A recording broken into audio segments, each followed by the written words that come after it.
Settle yourself now, dear traveller, into this quiet moment. Let the weight of the day slip away like sand through open fingers. Breathe deeply, and with each breath, feel yourself becoming lighter, more present, more open to the ancient story that wants to be told. Imagine, if you will, that you are standing at the edge of time itself, not as a spectator, but as a participant in something far greater than yourself. Before you stretches a journey that has no beginning, you can name, and no ending you will ever see. It is a journey measured not in hours or days, but in epochs and eons. A journey so patient, so enduring, that it makes the mountains themselves seem fleeting. Tonight we walk alongside the oldest traveller on Earth. Water. This humble wanderer has circled our planet 4 billion times, has touched every shore, has fallen upon every leaf, has flowed through the veins of every living thing that has ever drawn breath. In this quiet space we will follow its path, not rushing but drifting, allowing ourselves to move at the pace of clouds and glaciers, of rivers and rain. Let us begin. The Deep Blue Archive. Our journey opens in the vastness of the ocean, that blue infinity that covers 7/10 of our world, holding 1.386 billion cubic kilometers of water. To put this in perspective, if you could somehow gather all this ocean water into a single sphere, it would measure nearly 1,400 kilometers across, roughly the distance from New York City to Denver. And yet, despite this immensity, water is actually rare in our universe. We live on a jewel, a blue marble spinning in the cosmic dark, blessed with an abundance that exists almost nowhere else we've yet discovered. Consider what makes this even more remarkable. Astronomers have searched thousands of exoplanets, scanning distant star systems with our most powerful telescopes, analyzing the spectral signatures of alien atmospheres. They've found planets where it rains glass sideways, worlds where oceans of liquid methane lap at shores of frozen ammonia, gas giants where pressures are so extreme that carbon crystallizes into diamonds that fall like hail. But liquid water, stable, abundant liquid water covering a world's surface, remains extraordinarily rare. Our Earth is an oasis in a desert of cosmic proportions, and every ocean wave that breaks on every shore is a reminder of how precious and improbable our existence truly is. Here, in the depths where sunlight fades to twilight, a realm called the mesopelagic zone, water rests. This is the twilight zone of the ocean, beginning at about 200 meters, where sunlight can no longer sustain photosynthesis, extending down to 1,000 meters, where the last glimmers of surface light finally surrender to absolute darkness. It's a zone inhabited by creatures of pure adaptation, jellyfish that glow with bioluminescence, creating living constellations in the dark, lanternfish with photophores that light their bellies to match the faint downwelling light, making them invisible to predators below, and the mysterious giant squid with eyes the size of dinner plates to capture every precious photon in the dim depths. It has rested here perhaps for centuries, moving in the great oceanic conveyor belt that oceanographers call the thermohaline circulation. This global current system takes roughly 1,000 years to complete one full circuit around the planet, driven by differences in water density caused by variations in temperature and salinity. Imagine water molecules that last touched the surface when medieval monks were copying manuscripts by candlelight, when the Mongol Empire stretched across Asia, when no European had yet set foot in the Americas, are only now surfacing again, having completed their millennial journey through the planet's circulatory system. This conveyor belt is Earth's climate regulator, its planetary thermostat. In the North Atlantic, near Greenland and Iceland, surface water loses heat to the frigid Arctic air. As it cools, it becomes denser. The formation of sea ice further concentrates the salt in the remaining liquid water. Ice excludes salt as it freezes, making the surrounding water even saltier and therefore heavier. This dense, cold, salty water sinks, plunging to the ocean floor in a process oceanographers call deep water formation. Some measuring instruments have recorded this sinking water descending at rates of up to 10 meters per hour, imperceptible to the eye, but on oceanic scales, a dramatic plunge into the abyss. Once at depth, this water spreads southward, creeping along the ocean floor at speeds of only a few centimeters per second, carrying with it oxygen from the surface, a gift to deep-sea life that would otherwise suffocate in the abyss. The current splits and branches, flowing around undersea mountains and through narrow gaps between continents, eventually reaching the Southern Ocean, where it circles Antarctica in the world's largest current, the Antarctic Circumpolar Current, which carries 130 times more water than all the world's rivers combined. Cradled in the arms of these ancient currents, seawater moves in slow, patient circles, carrying within it the memory of volcanic vents, those black smokers on the ocean floor that belch superheated water, rich in minerals, creating oases of bizarre life in the abyssal darkness. These hydrothermal vents were unknown to science until 1977, when the research submersible Alvin descended to the Galapagos Rift and discovered ecosystems that challenged everything biologists thought they knew about life. Here, in total darkness where no photosynthesis is possible, entire communities thrive on chemosynthesis, bacteria that derive energy from hydrogen sulfide and other chemicals spewing from Earth's interior, forming the base of a food chain as complex as any rainforest. Giant tube worms grow to lengths of 8 feet, their crimson plumes waving in the mineral-rich water, hosting billions of chemosynthetic bacteria in their tissues. Eyeless shrimp cluster by the thousands around vent openings, their backs covered with specialized organs that can sense infrared radiation. They're essentially seeing the heat of the vents. Ghostly white crabs scuttle across chimneys of sulfides and other minerals that accumulate around vent openings, some of these chimneys growing to heights of 15 stories before collapsing under their own weight. The water carries the songs of whales, whose low-frequency calls can travel thousands of miles through the ocean, conversations between creatures separated by distances greater than some countries. Blue whales produce calls at frequencies as low as 14 Hz, below the threshold of human hearing, and at volumes reaching 188 decibels, making them the loudest animals on Earth.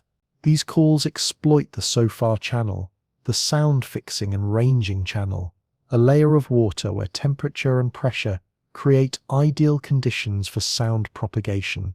In this acoustic waveguide, whale songs have been detected by hydrophones more than 3,000 miles away from the singing whale. Before human noise pollution from shipping filled the oceans with mechanical sounds, whales may have been able to communicate across entire ocean basins, conducting global conversations we're only now beginning to understand we've interrupted. The water holds the shells of creatures long extinct, foraminifera whose calcium carbonate skeletons drift down like snow to form the ooze that covers much of the deep-sea floor, creating a geological record of ancient climates. These microscopic organisms, most smaller than a grain of sand, have recorded Earth's climate history in their shells for hundreds of millions of years. The ratio of different oxygen isotopes in their calcium carbonate changes with water temperature, creating a chemical thermometer that remains readable long after the organism has died. Scientists drilling into seafloor sediments can extract cores showing layer upon layer of forum shells, reading them like pages in a history book, reconstructing ocean temperatures from the age of dinosaurs to the ice ages to today. And it contains salt from mountains that no longer exist, dissolved and carried to the sea over millions of years, making the ocean a kind of liquid museum of Earth's geological history. The Appalachian Mountains, for instance, were once as tall as the Himalayas, rising perhaps 30,000 feet into the sky when they formed 300 million years ago. Over hundreds of millions of years, rain and rivers have worn them down, carrying their substance to the sea grain by grain, mineral by mineral. Every ion of dissolved salt, every trace element in seawater, came from somewhere, from mountains ground to dust, from volcanic eruptions, from the weathering of ancient rock formations. The ocean is a solution in both senses of the word. It has dissolved the very continents themselves, holding them in liquid suspension, and it is also the answer to the question of what happens to landscapes over deep time. Feel the weight of this water, not heavy, but substantial, present. At the deepest point in the ocean, the Challenger Deep in the Mariana Trench, the pressure is more than 1,000 times the atmospheric pressure at sea level, specifically about 1,086 bars, or 15,750 pounds per square inch. If you could somehow be there unprotected, you would be subjected to the weight of about 8 tons pressing down on every square inch of your body. Yet life thrives even there, adapted to pressures that would instantly crush most surface creatures. In 1960, Jacques Piccard and Don Walsh descended to the bottom of the Challenger deep in the Bathyscaphe Trieste, becoming the first humans to reach Earth's deepest point. Through the tiny porthole, in the beam of their searchlight, they saw something that stunned them, a fish, a flatfish resembling a sole, swimming just above the bottom. At the time, many scientists believed that life couldn't exist at such depth, but life, as it always does, had found a way. The fish's cells contained specialized molecules, piezolites, that counteract the effects of extreme pressure, allowing proteins to maintain their shape and function even when compressed by thousands of atmospheres. Each molecule is composed of 2 hydrogen atoms embracing a single oxygen atom in a configuration that creates a peculiar angle, 104.5 degrees, which gives water its unique properties. This bend, this angle, is what makes life possible. If water molecules were linear, with the hydrogen atoms on opposite sides of the oxygen at 180 degrees, water would be a gas at room temperature, would not dissolve the chemicals life requires, would not act as the universal solvent that makes biochemistry possible. The angle creates polarity. The oxygen side is slightly negative, the hydrogen side slightly positive, making each water molecule a tiny magnet that attracts other water molecules. This is why water has such a high boiling point for a molecule of its size, why it's liquid across a wide range of temperatures, why it can dissolve so many substances, why it expands when it freezes, making ice float, which insulates the water beneath and prevents lakes and oceans from freezing solid from the bottom up. This is not just chemistry, it's cosmic inheritance. These bonds were formed in the hearts of dying stars billions of years ago, in the furious fusion reactions of ancient suns that existed before our own solar system was born. Stars are element factories.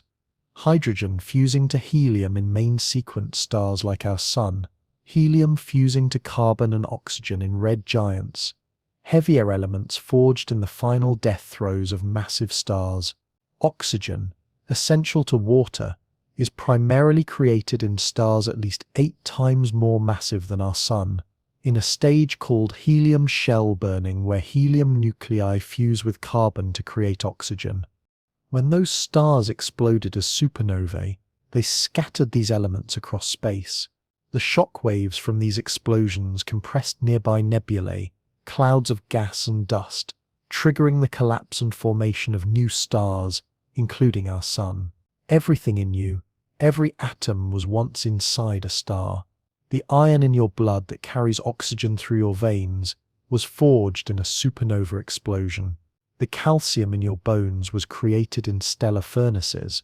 The nitrogen in your DNA, the carbon that forms the backbone of every organic molecule in your body, all stardust, all recycled and rearranged over billions of years. You are literally made of stardust, and the water you'll drink tomorrow is stardust too, rearranged into the most essential molecule for life as we know it. Carl Sagan famously said, "We are made of star stuff," And he meant it literally, not poetically. Every glass of water you drink contains atoms that have been recycling on Earth for 4.5 billion years. But before that, they were scattered through interstellar space, waiting to be captured by the gravity of a forming solar system. The water you will drink tomorrow may once have been a cloud above a Jurassic forest 150 million years ago, casting shadows on the ferns where Brachiosaurus browsed. In that ancient world, atmospheric carbon dioxide levels were 5 times higher than today, creating a greenhouse climate with no polar ice caps, where tropical conditions extended almost to the poles. Dinosaurs roamed forests of conifers, cycads, and ferns. The flowering plants that dominate today's landscapes hadn't evolved yet. Giant sauropods stripped leaves from trees 100 feet tall, their long necks allowing them to reach food other herbivores couldn't access. It may have nourished a dinosaur's thirst, perhaps passing through the body of a Tyrannosaurus rex, whose kidneys filtered it, whose cells used it in metabolic reactions identical to those in your own cells, or fallen as rain into the mouth of a swimming plesiosaur in ancient seas. These marine reptiles, with their paddle-like limbs and long necks, weren't dinosaurs at all, but a separate lineage of reptiles that returned to the sea, evolving from land-dwelling ancestors, much as whales would millions of years later. The water molecules in their bodies obeyed the same rules of chemistry and physics that govern water in your body today. It may have fallen as snow upon the Laurentide ice sheet, a mass of ice 2 miles thick that covered much of North America during the last ice age. Ice that carved the valleys where cities now stand, that gouged out the basins that became the Great Lakes, that ground down mountains and redistributed their debris across continents. At the peak of the last glacial period, about 20,000 years ago, this ice sheet covered 5 million square miles, containing so much frozen water that global sea levels were 400 feet lower than today. You could have walked from Asia to Alaska across the Bering Land Bridge. Britain was connected to continental Europe. The shape of every coastline was different. The weight of this ice, trillions of tons, was so great it actually deformed the Earth's crust, pressing it down into the mantle. Even today, 10,000 years after the ice melted, the land is still rebounding, rising at rates of up to a centimetre per year in some areas of Canada and Scandinavia, causing earthquakes and changing coastlines. A reminder that Earth's surface is not static, but constantly responding to the weight of ice and water moving across it. But the ocean does not hold water forever. The sun, patient, persistent, radiating 173,000 terawatts of power toward Earth every second, touches the surface each day with fingers of warmth. This solar energy, generated by fusion reactions 93 million miles away in the sun's core, where temperatures exceed 15 million degrees Celsius, drives every process in the water cycle. It powers the winds, creates the temperature differences that drive weather, and most directly, provides the energy for water molecules to escape the ocean's surface. And slowly, molecule by molecule, water begins to answer this ancient call between sun and sea, between heat and liquid, between the bonds of the ocean and the freedom of the sky. Part 2. The rising ascension into sky. From the vast rolling surface of the sea, water begins its transformation. The ocean surface is never still. Even on the calmest day, it undulates with patterns of waves that may have originated thousands of miles away, the energy from storms long past still traveling across the water at speeds determined by wavelength and depth. These waves increase the surface area of the ocean, exposing more water to the sun's warmth, speeding evaporation. Warmed by solar radiation, individual molecules gain enough kinetic energy, measured in tiny fractions of an electron volt, to break free from the hydrogen bonds that have held them in liquid form. The energy required to break these bonds, called the latent heat of vaporization, is remarkably high, 2,260 kilojoules per kilogram of water. This is why evaporation has such a powerful cooling effect. When sweat evaporates from your skin, it carries away substantial heat energy, cooling you. It's also why humid heat feels so much more oppressive than dry heat. When the air is already saturated with water vapor, sweat can't evaporate efficiently, and your body can't cool itself. This is evaporation, a word that barely captures the quiet miracle of it. The alchemy that transforms liquid into vapor without boiling, without drama, simply through the patient accumulation of energy. At the surface of any body of liquid water, molecules are constantly escaping into the air and returning from it. When more molecules escape than return, net evaporation occurs. When more return than escape, net condensation occurs. This dynamic equilibrium is sensitive to temperature, humidity, wind speed, and surface area. Every day, the sun's heat causes about 1,400 cubic kilometers of water to evaporate from the world's oceans, rivers, and lakes. To visualize this, imagine draining Lake Superior completely, every drop, and doing it again every 3 days. That's how much water enters the atmosphere daily through evaporation. Another way to picture this: if you could somehow capture all the water that evaporates in a single day and pour it onto the entire land surface of Earth, it would create a layer about 3 centimeters deep covering every continent, desert, and mountain. One by one, billions upon billions of molecules lift away, becoming lighter than air itself, invisible to the eye, yet carrying with them the essence of the ocean. In gaseous form, water vapor has a molecular weight of 18 atomic mass units, while nitrogen, which makes up 78% of the atmosphere, has a molecular weight of 28, and oxygen, 21% of the atmosphere, has a molecular weight of 32. Paradoxically, humid air is actually less dense than dry air. Water vapor makes the air lighter, which is one reason why humid air rises so readily. They leave behind their salt, sodium, chloride, magnesium, and dozens of trace elements, which is why seawater is salty, but rain is fresh. Why the ocean has been concentrating these minerals for billions of years, while fresh water continually escapes to the sky. If evaporation were the only process operating on Earth, the oceans would gradually become saltier over time, and indeed, they have become saltier over geological time. But the process is balanced by the formation of evaporite minerals, the creation of sea ice which excludes salt, and the hydrothermal alteration of rocks at mid-ocean ridges, which removes dissolved ions from seawater. The average salinity of the ocean is about 35 parts per thousand, meaning every kilogram of seawater contains about 35 grams of dissolved salts. But salinity varies. The Atlantic is saltier than the Pacific.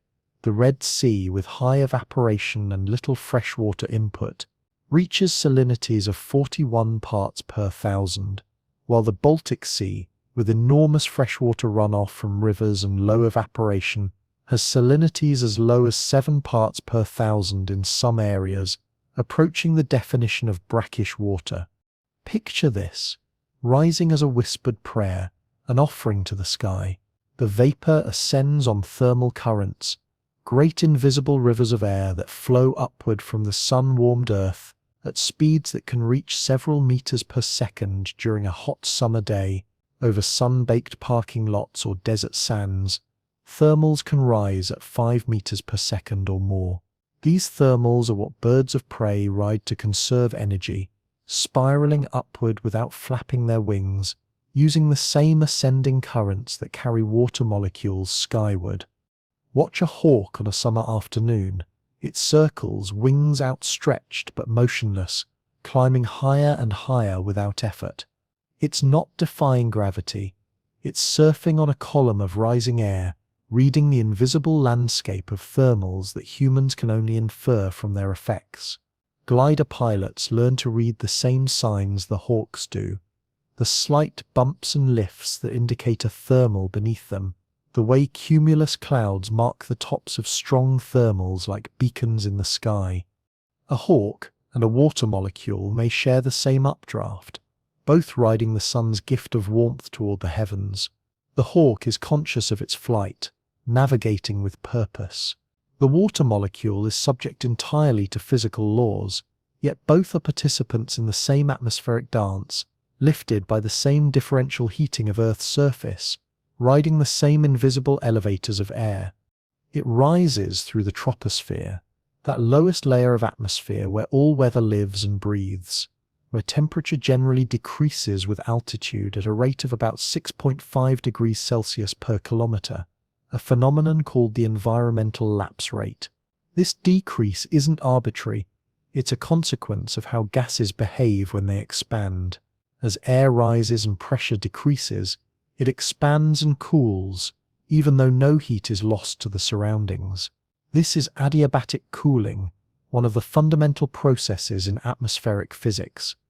This is why mountaintops are cold while valleys are warm, why airplanes encounter turbulence in storm clouds, where air is rising and sinking at different rates, why the air grows thin and breathing becomes difficult as you climb. At sea level, atmospheric pressure is about 1013 millibars. At the summit of Mount Everest, it's only about 337 millibars, 1/3 of sea level pressure. This means 1/3 as much oxygen in each breath, which is why even the fittest climbers typically use supplemental oxygen above 8,000 meters, in the altitude zone ominously called the death zone. As the vapor climbs higher, through 1,000 meters, 2,000 meters, sometimes reaching 10,000 meters or more, the air grows thinner, cooler, and the water vapor begins to slow its ascent. At 5,000 meters, air pressure is about half what it is at sea level. At 10,000 meters, it's less than a third. The vapor has traveled from the warm embrace of tropical seas, where surface waters may reach 30 degrees Celsius, to a realm of bitter cold in just a few hours, sometimes even faster when caught in the powerful updrafts of severe thunderstorms. And here, in the cooling heights, something wondrous occurs. The vapor meets microscopic particles, aerosols scientists call them, and these particles are essential to cloud formation. Without them, the air would become supersaturated with water vapor, but clouds would not form. Water vapor needs surfaces on which to condense. In perfectly clean air, condensation would require extreme supersaturation levels that almost never occur in nature. These are grains of dust, lifted from the Sahara Desert, carried thousands of kilometers across the Atlantic by trade winds. Each year, the Sahara exports an estimated 180 million tons of dust.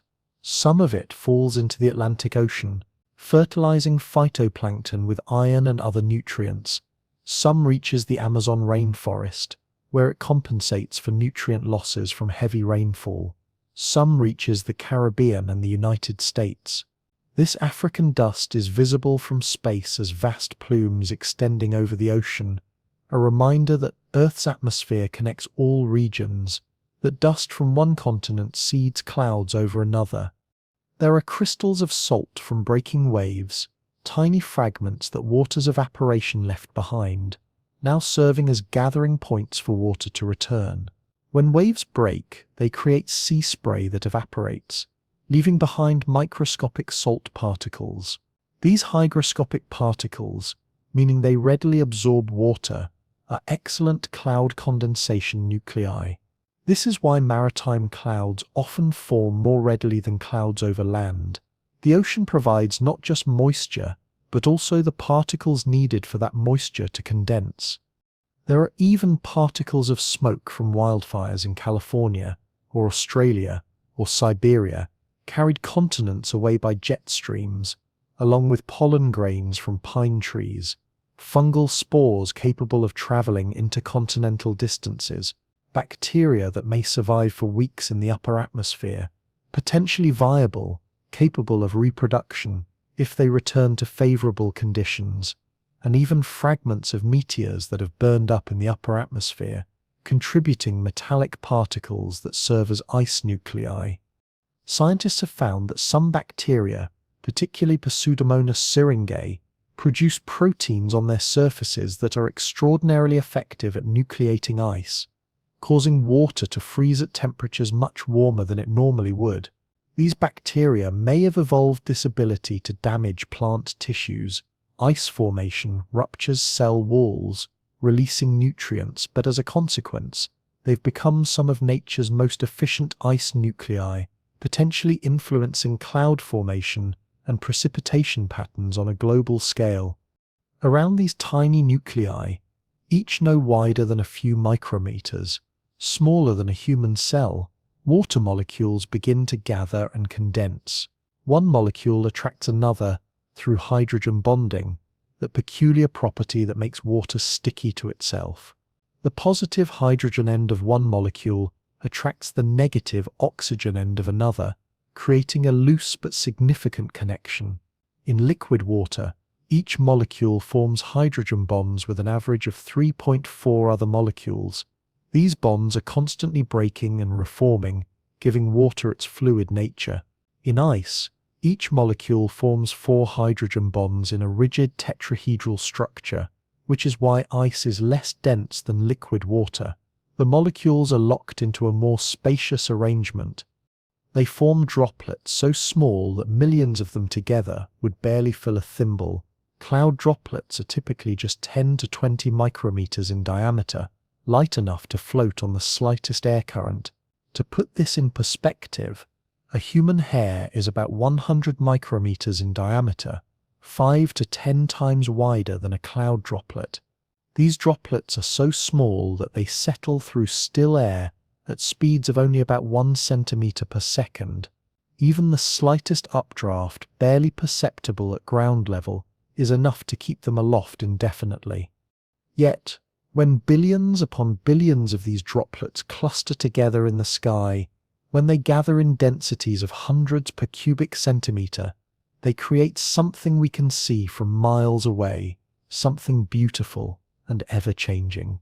A typical cumulus cloud contains about 0.5 grams of liquid water per cubic meter, not much, but when multiplied by the cloud's volume, which might be a cubic kilometer or more, the total water content can exceed 1 million kilograms.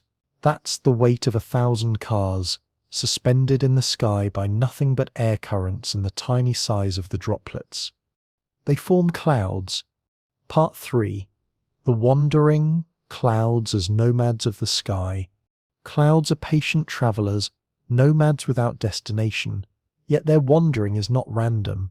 They drift on winds we cannot see, shaped by forces we can barely comprehend, following patterns that emerge from the complex physics of a rotating sun-heated planet covered with continents and oceans in ever-changing configurations. The Coriolis effect, a consequence of Earth's rotation, spins them into spirals, making storm systems rotate counterclockwise in the northern hemisphere and clockwise in the southern. This is not a force in the traditional sense, but an apparent deflection caused by the fact that we're observing motion from a rotating reference frame. Earth rotates once every 24 hours, which means the surface at the equator is moving eastward at about 1,670 kilometers per hour, while the surface at the poles isn't moving at all, except for the rotation itself. This is the same effect that would cause a cannonball fired northward from the equator to drift to the right, from the perspective of someone standing on the rotating Earth, not because any force pushes it rightward, but because as it travels north, it's moving over parts of Earth's surface that are moving eastward more slowly.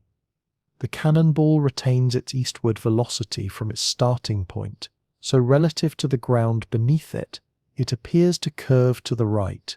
It's the same invisible hand that has guided the path of every hurricane that's ever formed. The same mechanism that makes winds spiral into low-pressure systems rather than flowing straight inward.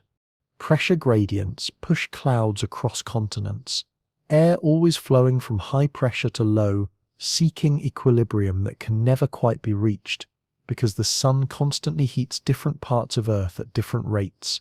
Equatorial regions receive more solar energy per square kilometer than polar regions, because the sun's rays strike more directly at the equator.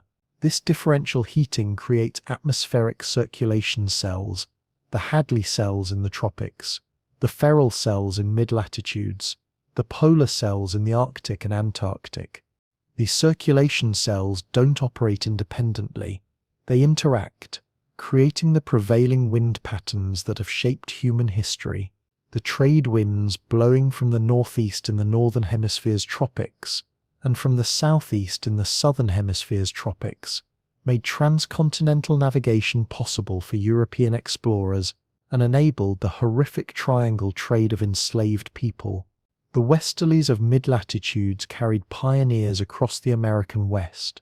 Sailors have always understood that wind patterns are Earth's invisible highways, and clouds are the cargo carried on those highways. A single weather system might carry clouds from the Pacific Ocean over the Rocky Mountains, where they're forced upward by orographic lifting and drop much of their moisture, creating the lush forests of the Cascades on the windward side and the rain-shadowed deserts east of the mountains, across the Great Plains, and eventually to the Atlantic, a journey of thousands of kilometers taking only days.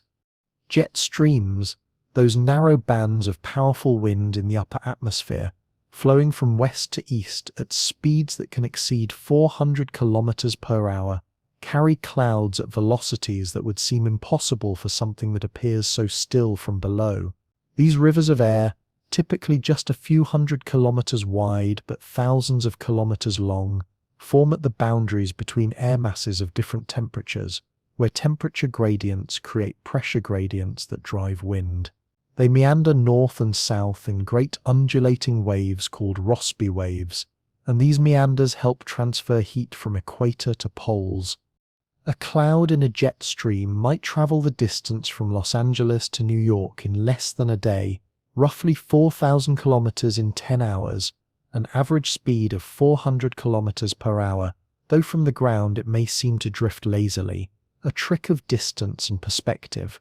Stand beneath a cloud at 10,000 meters altitude, and it needs to move only about 1 kilometer horizontally to appear to shift by about 6 degrees in the sky, a change you might not even notice without a reference point.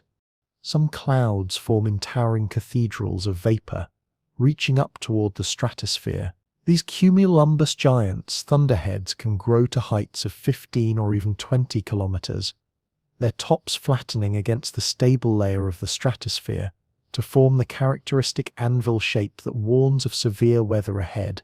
The stratosphere is stably stratified, hence the name. Temperature increases with altitude there due to ozone absorption of ultraviolet radiation, which creates an inversion layer that acts like a lid on the weather below. Inside each cloud, water exists in a delicate balance between phases. Droplets merge and grow through a process called collision coalescence, larger droplets falling slightly faster due to their greater mass overcoming air resistance, overtaking and absorbing smaller ones, gaining mass like a snowball rolling downhill. A droplet that's twice the diameter of another falls about 1.4 times faster, which doesn't sound like much, but over the vertical extent of a cloud, perhaps 2 kilometers, this difference allows the larger droplet to sweep up thousands of smaller droplets in its path. The efficiency of this process depends on the droplet size distribution in the cloud. In maritime clouds with a relatively small number of large droplets, collision coalescence is very efficient and rain can form quickly, sometimes in as little as 20 minutes. In continental clouds with many small droplets competing for available water vapor, the process is much slower, which is why continental clouds often need ice crystal processes to produce precipitation. In mixed-phase clouds where temperatures hover near freezing, typically between 0 and -40 degrees Celsius, water droplets and ice crystals coexist in a state of thermodynamic disequilibrium. This coexistence shouldn't be stable according to simple thermodynamics, yet it persists because of the phenomenon of supercooling. The air is saturated with respect to liquid water, but supersaturated with respect to ice, meaning water molecules prefer to deposit onto ice crystals rather than remain as liquid droplets.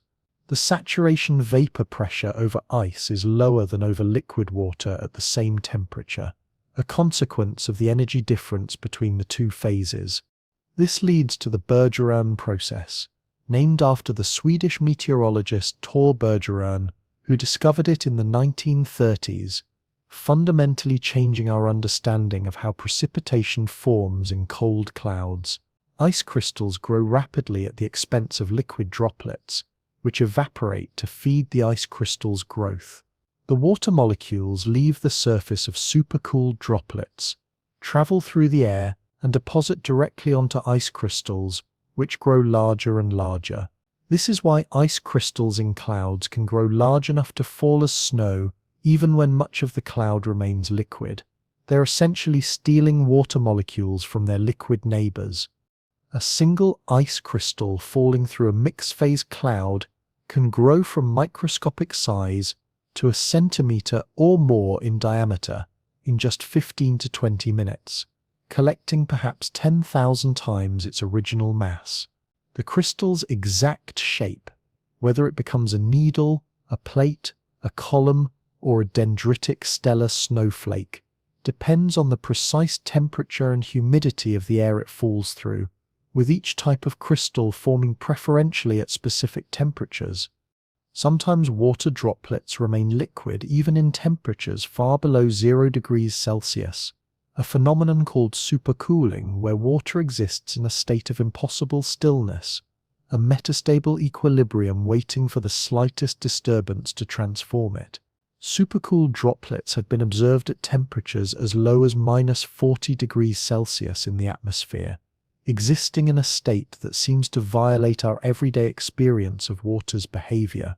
In the laboratory, tiny droplets of ultra-pure water have been supercooled to -48 degrees Celsius, approaching the theoretical limit called the homogeneous nucleation temperature, where water spontaneously freezes without needing any nuclei. These droplets are waiting for an ice nucleus to touch them, triggering instantaneous freezing for a tiny vibration for any excuse to suddenly freeze into ice. The barrier preventing freezing is the energy required to form the initial ice crystal nucleus. Small clusters of water molecules can form ice-like structures spontaneously, but these tiny protocrystals are unstable and break apart before growing. Only when a cluster reaches a critical size, usually requiring dozens of molecules arranged just right, can it grow into a stable ice crystal. This is why ice nuclei are so important. They provide a surface where the initial crystal structure can form without needing to overcome this energy barrier. When an airplane flies through supercooled clouds, these droplets instantly freeze on contact with the aircraft's surfaces, a process called rime icing. The droplets spread slightly before freezing, creating rough, irregular ice that accumulates rapidly. This ice can add hundreds of pounds of weight in minutes, affecting aerodynamics by changing the shape of the wings, reducing lift and increasing drag, blocking air intakes and endangering flight. In severe cases, ice accumulation of 2 to 3 inches on the leading edges of wings has caused loss of control and crashes. This is a reminder that the water cycle, for all its beauty, is also a force to be respected, sometimes feared. Pilots are trained to avoid icing conditions, to recognize the warning signs, temperatures near freezing, visible moisture, certain cloud types, and to exit these conditions immediately if icing begins. The deadliest aviation icing accident in history occurred in 1994 when an ATR-72 accumulated ice and crashed in Indiana, killing all 68 people aboard, leading to major changes in how aircraft icing is understood and regulated. And as the droplets grow heavier, as they collide and coalesce, as ice crystals attract more water vapor onto their intricate surfaces, growing six-fold symmetrical patterns through a process controlled by temperature and humidity, with each arm of the crystal growing identically, because each experiences the same conditions, creating those famous unique patterns. Gravity begins to call them home. When a cloud droplet grows to about 100 micrometers in diameter, 5 to 10 times its original size, when it weighs enough that updrafts can no longer support it, when gravity's patient pull finally overcomes the upward push of air currents, it begins its journey back to Earth. A 100 micrometer droplet falls at about 27 centimeters per second, slow by human standards, but inexorable. If updrafts weaken or cease, if the droplet continues growing, its fall accelerates. The falling has begun. Part 4. The falling rain's return to Earth. There is a Japanese word, shizo-keiza, that means the deep quiet after rain, that special quality of silence when the world seems washed clean, when bird songs sound clearer and colours appear more vivid. But perhaps we need words too for the quiet during rain, when the world seems to hold its breath as water returns to Earth, when rhythms of falling drops create a soundscape that invites contemplation, when the particular smell of petrichor rises from dry soil, a scent created by oils that plants excrete during dry periods, possibly to slow seed germination until moisture is more plentiful, now released by rain's impact, mixed with geasmin, an organic compound produced by soil bacteria called actinomycetes, the same organisms that give soil its characteristic earthy smell. The human nose is extraordinarily sensitive to geasmin. We can detect it at concentrations as low as 5 parts per trillion, making it one of the most detectable substances to human olfaction. This sensitivity may be evolutionary. The smell of rain might have been an important signal to our ancestors, indicating the presence of water or the approach of weather changes. Some researchers suggest that our ability to smell rain connects us to our deep past, to a time when detecting distant rain could mean the difference between finding water and dying of thirst. Precipitation begins high in the clouds when water droplets or ice crystals grow too heavy to remain suspended. The critical size depends on updraft strength. In a weak updraft of 1 meter per second, droplets need to be only about 0.1 millimeters in diameter to begin falling. In the violent updrafts of severe thunderstorms, droplets might need to reach 5 millimeters before they can overcome the upward rush of air. They fall, and in falling, they gather more moisture from the air around them, sweeping through clouds like tiny vacuum cleaners, collecting smaller droplets in their path, growing as they descend. A single raindrop, typically 1 to 5 millimeters in diameter, may contain 1 million cloud droplets merged into one, the product of thousands of collisions, each collision a small miracle of surface tension and fluid dynamics. The droplet approaches smaller droplets, the air pressure between them increases, they collide and merge, and the larger droplet continues its fall, slightly heavier, slightly faster. The largest raindrops, about 6 millimeters across, are close to the maximum stable size. Any larger, and they break apart due to air resistance during their fall, fragmenting into smaller droplets that begin their own journeys downward. As raindrops fall, they're not actually teardrop-shaped as we often imagine them. That iconic teardrop shape, pointed at the top, bulbous at the bottom, is a fiction perhaps originating from artists' attempts to capture motion in a static image. Small drops, less than about 1 millimeter in diameter, are nearly spherical, held together by surface tension, that property of liquids that makes their surfaces act like elastic sheets. Surface tension arises from hydrogen bonding. Molecules at the surface have fewer neighbors to bond with, so they bond more strongly with each other, creating an inward pull. Larger drops flatten on the bottom due to air resistance, becoming more hamburger bun-shaped, rounded on top, flatter below, sometimes even slightly concave on the bottom in extreme cases. They fall at terminal velocities determined by their size. Small drizzle drops at about 7 kilometers per hour, barely faster than a walking pace.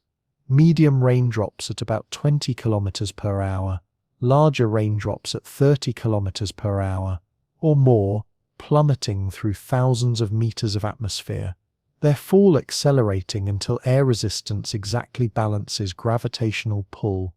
The terminal velocity of a 5 mm raindrop is about 9 meters per second or 32 kilometers per hour. This means raindrops don't accelerate indefinitely as they fall. They quickly reach a constant speed. This is fortunate. If raindrops fell from 10,000 meters with continually accelerating velocity, they would hit the ground at speeds exceeding 400 kilometers per hour and would impact like bullets.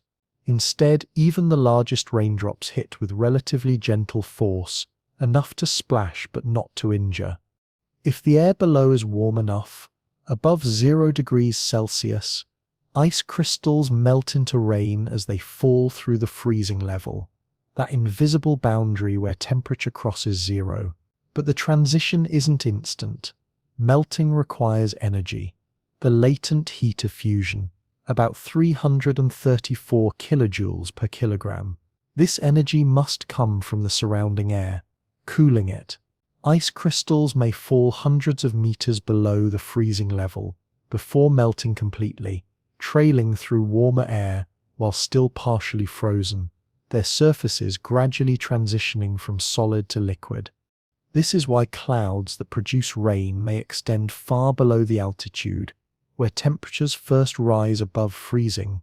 You might see precipitation falling from a cloud whose base is at 3,000 meters, where temperature is 5 degrees above zero, yet knowing that the precipitation formed as ice at 6,000 meters, where temperature was minus 10 degrees.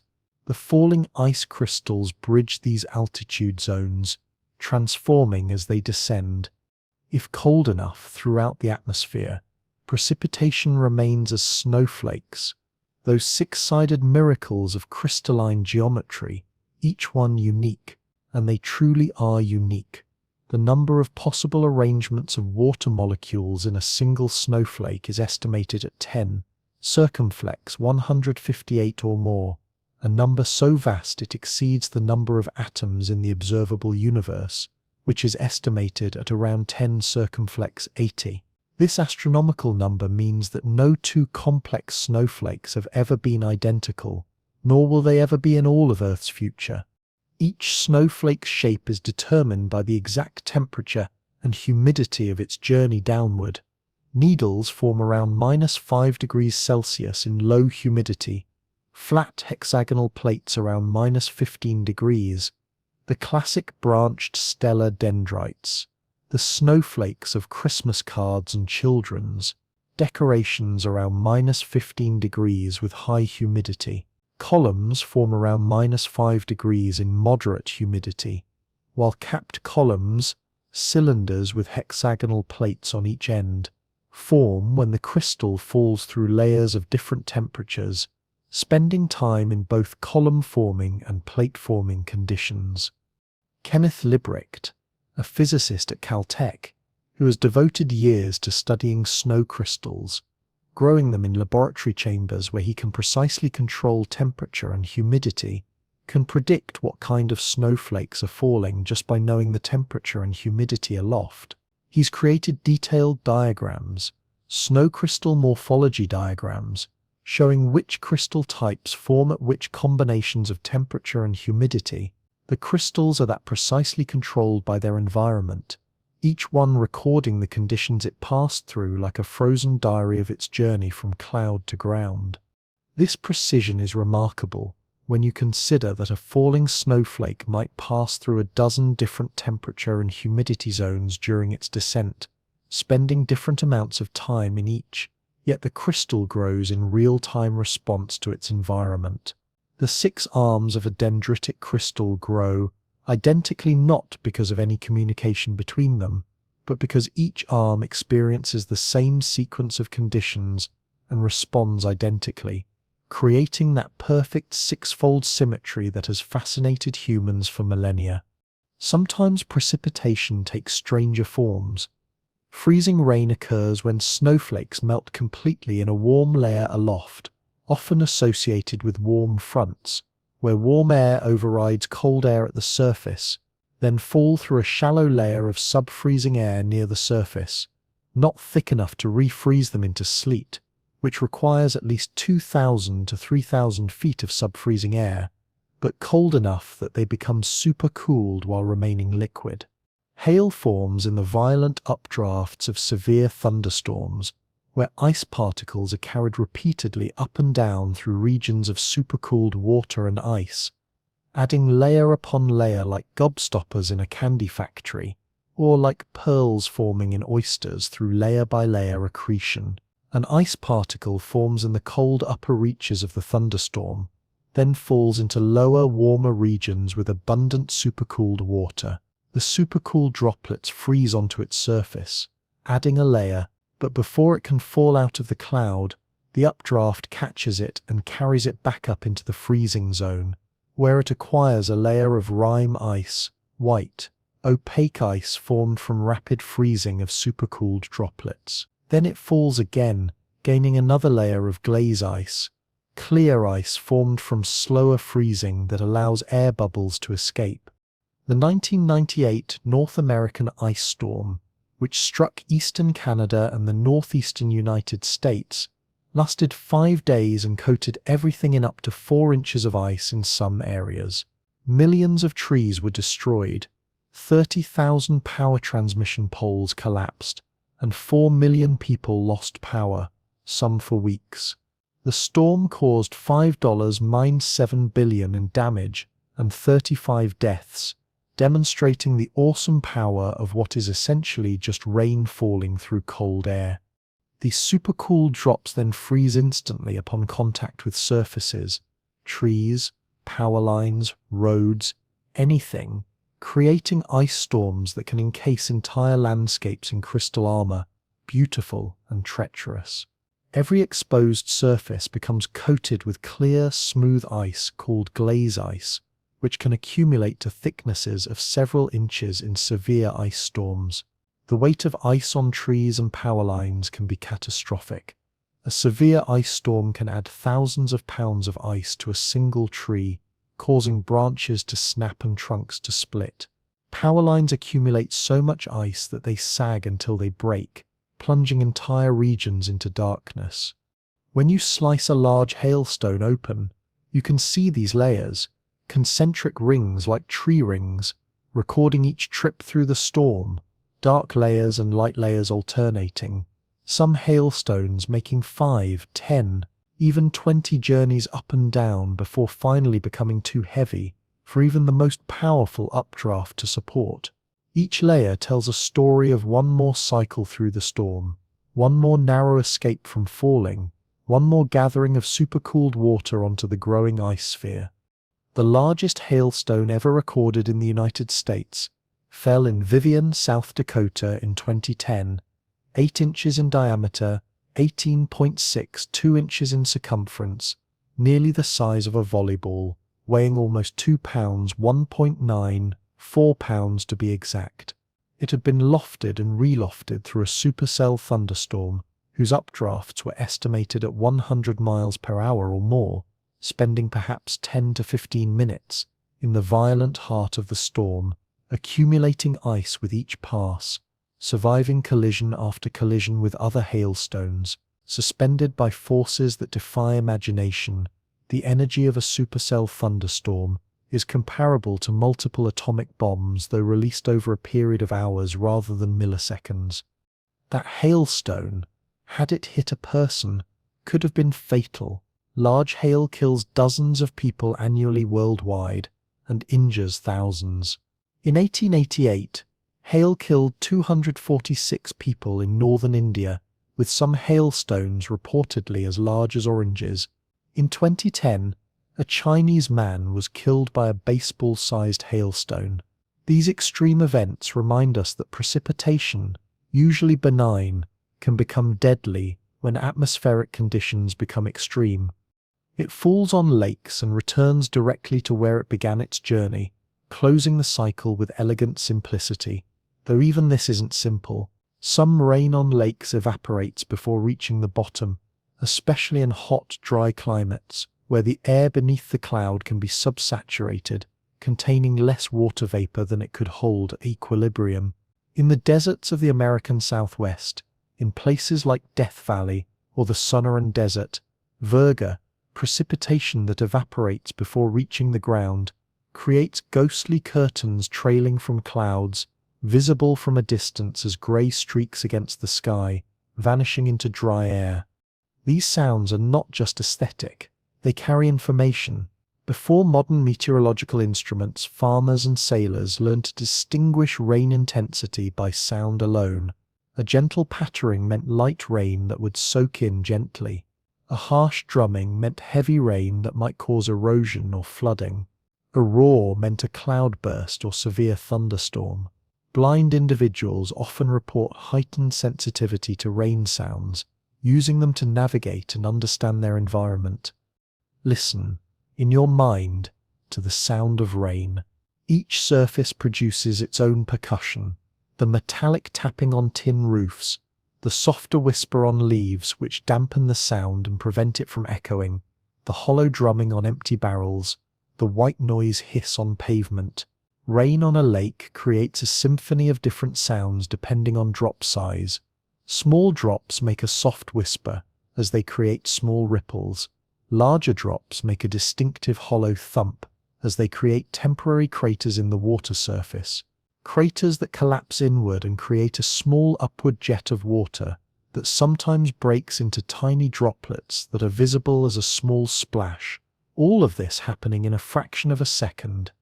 The canopy becomes a temporary reservoir, holding water that drips slowly to the forest floor long after the rain has stopped, sometimes for hours, creating a secondary precipitation event called canopy drip, or evaporates directly back into the atmosphere, never reaching the ground at all. Walk through a forest during rain, and you'll stay relatively dry while the canopy catches and holds the water. After the rain stops, stand in that same forest and you'll experience a second shower as stored water drips from leaves, a phenomenon so reliable that foresters must account for it when measuring precipitation. A rain gauge in a forest clearing will measure more precipitation than actually reached the forest floor beneath the canopy. These curtains can extend thousands of feet downward from the cloud base, visible as dark columns that seem to connect sky and earth, yet they never quite complete the connection. From a distance, you might see a thunderstorm and assume it's raining somewhere beneath it. But if you drove to that location, you might find not a drop of water reaching the ground. It has all evaporated in mid-air, a promise unfulfilled, moisture returned immediately to the atmosphere without ever reaching the surface. Rain falls on forests, where leaves catch it and hold it for a moment before releasing it to the soil below, a process called interception that can capture 10 to 40% of rainfall in dense forests, sometimes more in tropical rainforests, where multiple canopy layers exist. In a mature temperate forest, the canopy might have a leaf area index, the total leaf area per unit ground area, of 6 or more, meaning there are 6 layers of leaves stacked above every square meter of ground. Rain must run the gauntlet through all these leaves before reaching the forest floor. This is why forests create their own microclimates, why the interior of a rainforest feels humid even when it's not raining. Water is constantly cycling through the canopy. Trees are pulling water from the soil through their roots, transporting it up through their rhizoome, a process driven by transpiration from leaves, creating negative pressure that can pull water up hundreds of feet and releasing it as vapor through stomata on their leaves. A single large tree can transpire hundreds of liters of water per day. An entire forest transpires so much water that it increases local humidity, creates clouds, and can even generate its own rainfall through this recycling process. The Amazon rainforest, for example, generates about half of its own rainfall through transpiration and evaporation. Water that evaporates from the Atlantic Ocean falls as rain on the eastern Amazon, is absorbed by trees, transpired back into the atmosphere, forms new clouds that drift westward, and falls again. A single water molecule might cycle through this process 5 or 6 times before finally flowing out of the basin in rivers. This is why deforestation in the Amazon could have catastrophic effects not just locally but across South America. Removing the forest disrupts this water recycling, potentially turning a rainforest into a savanna. Rain falls on mountains where it will become something else entirely, a stream, a river, eventually perhaps a glacier, if conditions are cold enough. The orographic effect, the lifting of air over mountains, is one of Earth's most powerful rain-making mechanisms. As air approaches a mountain range, it has nowhere to go but up. As it rises, it expands and cools, adiabatically. If it cools below its dew point, the temperature at which it becomes saturated, condensation begins and clouds form. If lifting continues, precipitation develops and falls on the windward slopes. Mountains wring moisture from passing air masses like hands squeezing a wet cloth. This is why the western slopes of the Cascades in Washington state receive over 200 inches of rain per year. Some locations receive over 300 inches, while areas just 50 miles to the east in the rain shadow receive less than 10 inches, creating deserts next to temperate rainforests. The wettest place in the contiguous United States is on the Olympic Peninsula in Washington, where Mount Olympus receives an average of 220 inches of precipitation annually, over 18 feet of rain, enough to submerge a 2-story building. Meanwhile, Sequim, Washington, just 30 miles northeast in the rain shadow of the Olympic Mountains, receives only 16 inches per year, less rainfall than Los Angeles. This dramatic difference over such a short distance illustrates the power of topography to control precipitation patterns. The Hawaiian Islands show even more extreme contrasts. Mount Wylie along Kauai receives about 460 inches of rain per year, one of the wettest spots on Earth, while areas on the leeward side of the same island receive less than 20 inches. Each drop that falls is a homecoming, but it is also a beginning, the beginning of the next phase of the journey, whether that's seeping into soil to become groundwater, flowing over land as runoff to join streams and rivers, or being absorbed by plant roots to become part of the terrestrial biosphere. Part 5. The journey continues. Where water goes from here. When rain touches ground, its journey is far from over. The water cycle doesn't end with precipitation. It merely transforms into new chapters, new possibilities, new paths back to the atmosphere or the ocean. Some water infiltrates into the soil, seeping downward through spaces between soil particles, pulled by gravity, slowed by capillary forces and adhesion to soil particles. The rate of infiltration depends on soil type. Sandy soil, with large pore spaces, can absorb water at rates of 2 inches per hour or more. Clay soil, with tiny pore spaces that quickly saturate, may absorb water at rates as slow as 0.1 inches per hour. This difference explains why sandy deserts can absorb heavy rain without flooding, while clay-heavy urban areas flood even from moderate rainfall when the ground cannot absorb water fast enough. Water that infiltrates deeply enough enters aquifers, underground reservoirs held in porous rock formations like sandstone or limestone, sometimes extending thousands of feet below the surface. The Ogallala Aquifer beneath the Great Plains contains water that fell as rain up to 10,000 years ago, during the last ice age, when the climate was wetter and the plains were covered with more vegetation. This ancient water, called fossil water or pale water, is being pumped out far faster than it's being replenished, a one-time gift from the ice age being spent in mere decades. Groundwater moves slowly, incredibly slowly, sometimes only a few meters per year. Water in deep aquifers may spend thousands or even millions of years underground before finally emerging from a spring or being intercepted by a well.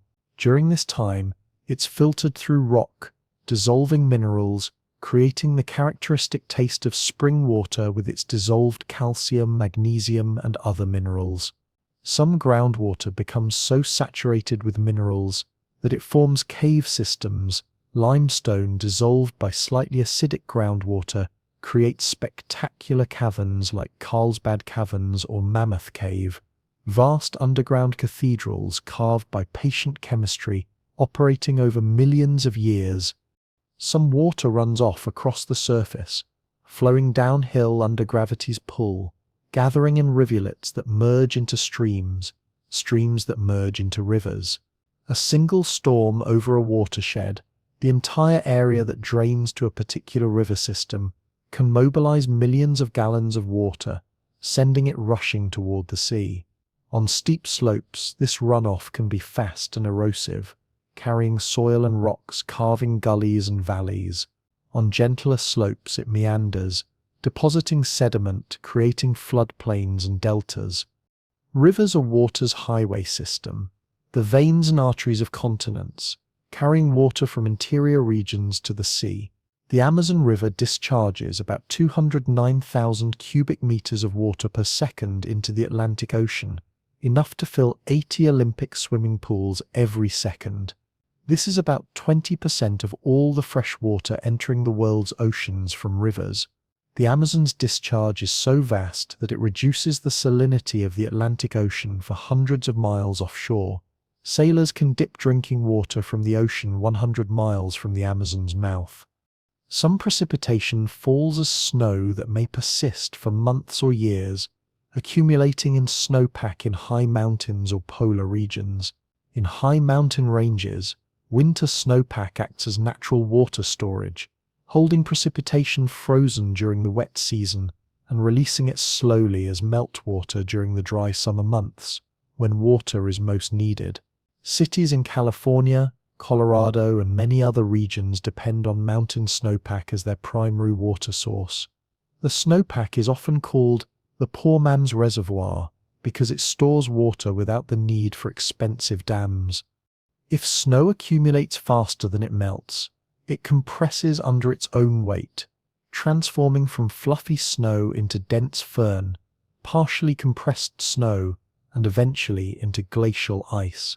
This process takes decades to centuries depending on snowfall rate and temperature. In glaciers, the ice at the bottom may be thousands of years old, containing bubbles of ancient atmosphere trapped when the snow first fell. These air bubbles are time capsules that allow scientists to study past atmospheric composition by drilling ice cores. The Greenland ice sheet contains ice up to 120,000 years old in its deepest layers. Antarctic ice cores have recovered ice dating back 800,000 years, ice that fell as snow when Homo sapiens didn't yet exist, when our ancestors were still evolving in Africa. Each layer of ice contains information about past temperatures, atmospheric composition, volcanic eruptions, visible as ash layers, and even cosmic dust from space. Plants play their own crucial role in the water cycle. They absorb water through roots, transport it up through their vascular systems, and release it through transpiration. Essentially, they're pumps that move water from soil to atmosphere. A cornfield can transpire 4,000 gallons of water per acre per day during the growing season. An oak tree might transpire 40,000 gallons per year. This plant-mediated water transfer is so significant that it's given its own term evapotranspiration, the combined loss of water from evaporation and transpiration. In the Amazon rainforest, transpiration from trees generates massive volumes of water vapor that form what some scientists call flying rivers, atmospheric flows of water vapor generated by the forest that exceed the flow of the Amazon River itself. These aerial rivers carry moisture westward from the forest toward the Andes Mountains, where it falls as rain that feeds the mountain glaciers and streams that eventually flow back to form the Amazon River itself. A cycle within a cycle, a hydrological feedback loop of staggering complexity and beauty. Some water is taken up by animals, becoming part of their bodies, incorporated into cells and tissues, used in metabolic processes. A human body is about 60% water by weight. If you weigh 70 kilograms, about 42 kilograms of you is water. Every cell requires water to function. Water is the medium in which biochemistry occurs, the solvent that allows nutrients to be transported and wastes to be removed. The water in your body right now has an average residence time of about 9-10 days before it's replaced. You're drinking about 2-3 liters per day and losing the same amount through urine, sweat, breathing, and other processes. That glass of water you drink becomes part of you, but only temporarily. Its atoms will remain in your body for days or weeks, participating in countless biochemical reactions before being expelled and returning to the environment. The water molecule that just delivered oxygen to your brain cell may, tomorrow, be in a cloud. Next week it might be in the ocean. Next year it might be drunk by someone on another continent. We are all temporary hosts for water molecules on their eternal journey through the water cycle. Eventually, within hours, days, years, or millennia, depending on the path it takes, water returns to the ocean or back to the atmosphere, ready to begin the cycle again. The water cycle has no beginning and no end, no single path, no predetermined route. It's a vast, chaotic, beautiful system operating continuously across the entire planet, driven by solar energy and gravity, cycling between oceans, atmosphere, land, and living things. Epilogue: Water's eternal dance. In its complete circuit, from ocean to atmosphere to precipitation to rivers and back to the ocean, a water molecule completes what hydrologists call the water cycle or hydrologic cycle. But this isn't really a cycle in the simple sense of a circle. It's more like a vast branching network with multiple paths, multiple timescales, and endless possibilities. Some water molecules complete the cycle in days, evaporating from the ocean, condensing into clouds, falling as rain back into the sea. Others take tortuous paths that last millennia, falling as snow in Antarctica compressed into ice, flowing slowly toward the coast in glaciers that move only meters per year, finally carving off as icebergs that drift and melt decades later. Some spend millions of years trapped in underground aquifers or locked in minerals deep in Earth's crust before returning to the surface through volcanic activity or mountain building and erosion. The average residence time of a water molecule in different reservoirs varies enormously. In the atmosphere, only about 9 days. In rivers, 2-6 months. In lakes, 50-100 years. In groundwater, 100-10,000 years, depending on depth. In glaciers and ice sheets, 20-100,000 years. In the oceans, 3,004,000 years. These residence times mean that water is not distributed evenly through the cycle. At any given moment, 97% of Earth's water is in the oceans, 2% is frozen in ice sheets and glaciers, and only 1% is available as fresh liquid water. This uneven distribution matters enormously. While water is abundant on Earth in total, usable fresh water is scarce and unevenly distributed.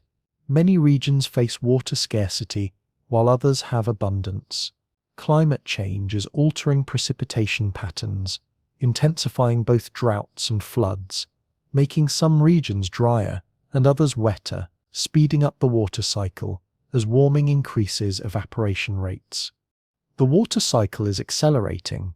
Warmer temperatures increase evaporation by about 7% per degree Celsius of warming, following the Clausius-Clapeyron relationship, which describes how the atmosphere's water-holding capacity increases with temperature.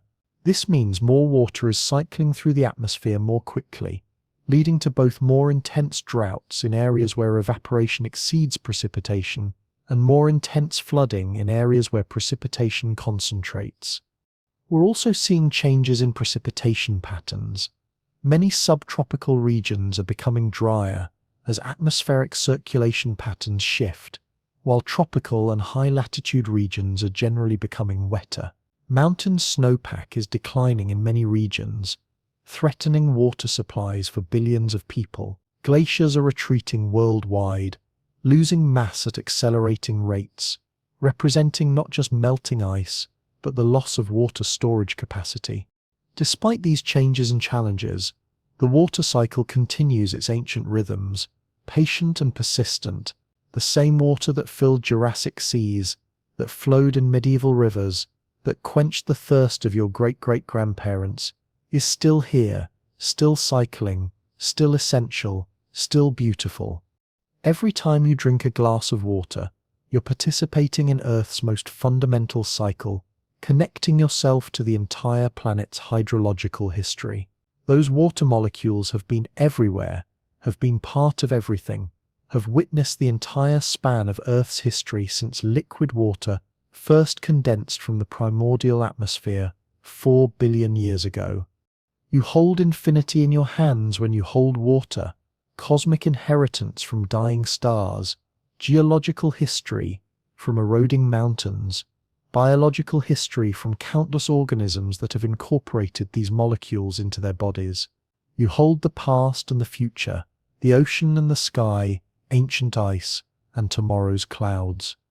And when you're finished drinking, those molecules will continue their journey, evaporating from your breath and skin, excreted in urine, carried through sewage systems to treatment plants, released to rivers, flowing to the sea, evaporating skyward, falling again as rain or snow, moving ceaselessly through the grand eternal dance of the water cycle. This is the story of water, patient, persistent, eternal, essential. This is the story of Earth's lifeblood, the medium in which life arose and without which it cannot exist. This is the story of connections between ocean and sky, between past and future, between all living things and the planet that hosts us. This is the great stillness and the great motion, the ancient dance that has sustained life for billions of years and will continue long after we're gone, carrying forward the memory of everything that has ever lived in the molecular structure of ASO, 2 hydrogen atoms embracing a single oxygen atom at that peculiar 1,045-degree angle that makes life possible. The cycle continues. The dance goes on. The water, patient, eternal, precious, carries forward the story of our planet, drop by drop, molecule by molecule forever. These massive structures, air rises at speeds of 50 meters per second or more, faster than a falling skydiver reaches terminal velocity, faster than most birds can fly, creating conditions violent enough to tear aircraft apart if they're unfortunate enough to penetrate the core. These updrafts can grow hailstones the size of softballs by lofting ice particles, repeatedly through regions of supercooled water, can breed tornadoes through the interaction of the updraft with wind shear, and can generate lightning bolts that momentarily heat the air to temperatures exceeding 30,000 Kelvin, 5 times hotter than the surface of the sun, hot enough to break nitrogen molecules apart and create nitric oxide, which eventually contributes to fertilizing the soil. Lightning itself is part of the water cycle's drama, intimately connected to the movement of ice and water within clouds. The rapid movement of ice particles and water droplets inside storm clouds creates charge separation through a process that scientists are still working to fully understand. The prevailing theory involves collisions between ice particles of different sizes and temperatures. Gropal soft hail acquires a negative charge while smaller ice crystals become positively charged. Updrafts carry the lighter positive ice crystals toward the cloud top, while the heavier negative gropal sinks toward the cloud base, creating an electrical structure with positive charge aloft and negative charge below. When the electrical potential becomes great enough to overcome air's resistance as an insulator, typically about 3 million volts per meter, discharge occurs, lightning, a plasma channel 5 times hotter than the sun's surface, briefly creating a conductive path through the air. The rapid heating and expansion of air along this channel creates thunder, the explosive sound that travels at the speed of sound, about 343 meters per second at sea level, reaching our ears seconds after the light reaches our eyes, because light travels roughly 1,000,000 times faster than sound. Every second, somewhere on Earth, about 100 lightning strikes occur, about 8.6 million strikes per day, 3 billion per year, all of them born from the movement of water in the atmosphere. Lightning is so common that at any given moment, there are roughly 2,000 thunderstorms in progress around the world. The energy in a single lightning bolt, about 1 billion joules, is enough to power a 100-watt light bulb for 3 months. Though capturing this energy is impractical, because lightning is so brief, typically lasting less than 200 microseconds, and unpredictable. Other clouds spread in vast, thin sheets across the sky. Stratus clouds formed when entire layers of air are lifted and cooled, perhaps by gentle orographic lifting over hills, or by the gradual ascent of air in the warm sector of an extratropical cyclone, can cover thousands of square kilometers in a grey blanket that softens the sun's light into a gentle, diffuse glow. These are the clouds of overcast days, of drizzle, of that particular quality of light that photographers call even and flattering, when shadows soften and colors seem more saturated because there's no harsh directional sunlight creating bright highlights and deep shadows. On such days, the entire sky becomes a giant softbox, a natural photography studio.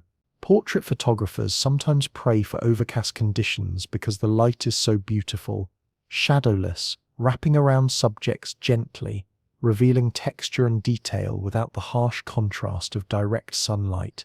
This same diffuse light allows marine phytoplankton to photosynthesize more efficiently because sunlight penetrates more evenly into the water, reaching deeper than it would if concentrated in direct beams. Cirrus clouds, made of ice crystals rather than water droplets, sweep across the upper atmosphere like brushstrokes on an infinite canvas, forming at altitudes of 6 to 12 kilometers where temperatures are always below freezing. These high, wispy clouds are composed of hexagonal ice crystals, six-sided prisms and plates, their shape dictated by the hexagonal crystal structure of ice, which in turn is dictated by the angle of hydrogen bonds in water molecules that can create halos around the sun or moon when they're oriented just right, refracting light at 22-degree angles to create perfect circles of rainbow-colored light. These halos are precise optical phenomena. When sunlight enters an ice crystal through one hexagonal face and exits through another face at a 60-degree angle to the first, the light is refracted by a minimum angle of 22 degrees. This preferentially concentrates light at this angle, creating a bright ring. Sometimes you can see two concentric halos, the common 22-degree halo and a larger, fainter 46-degree halo, created by light passing through the crystal in a different geometry. Rarely, when conditions are perfect, you might see the full display, halos, sundogs, bright spots 22 degrees to the left and right of the sun, light pillars, and even a circumzenithal arc, a smile-shaped arc of colors above the sun, created by horizontal plate crystals.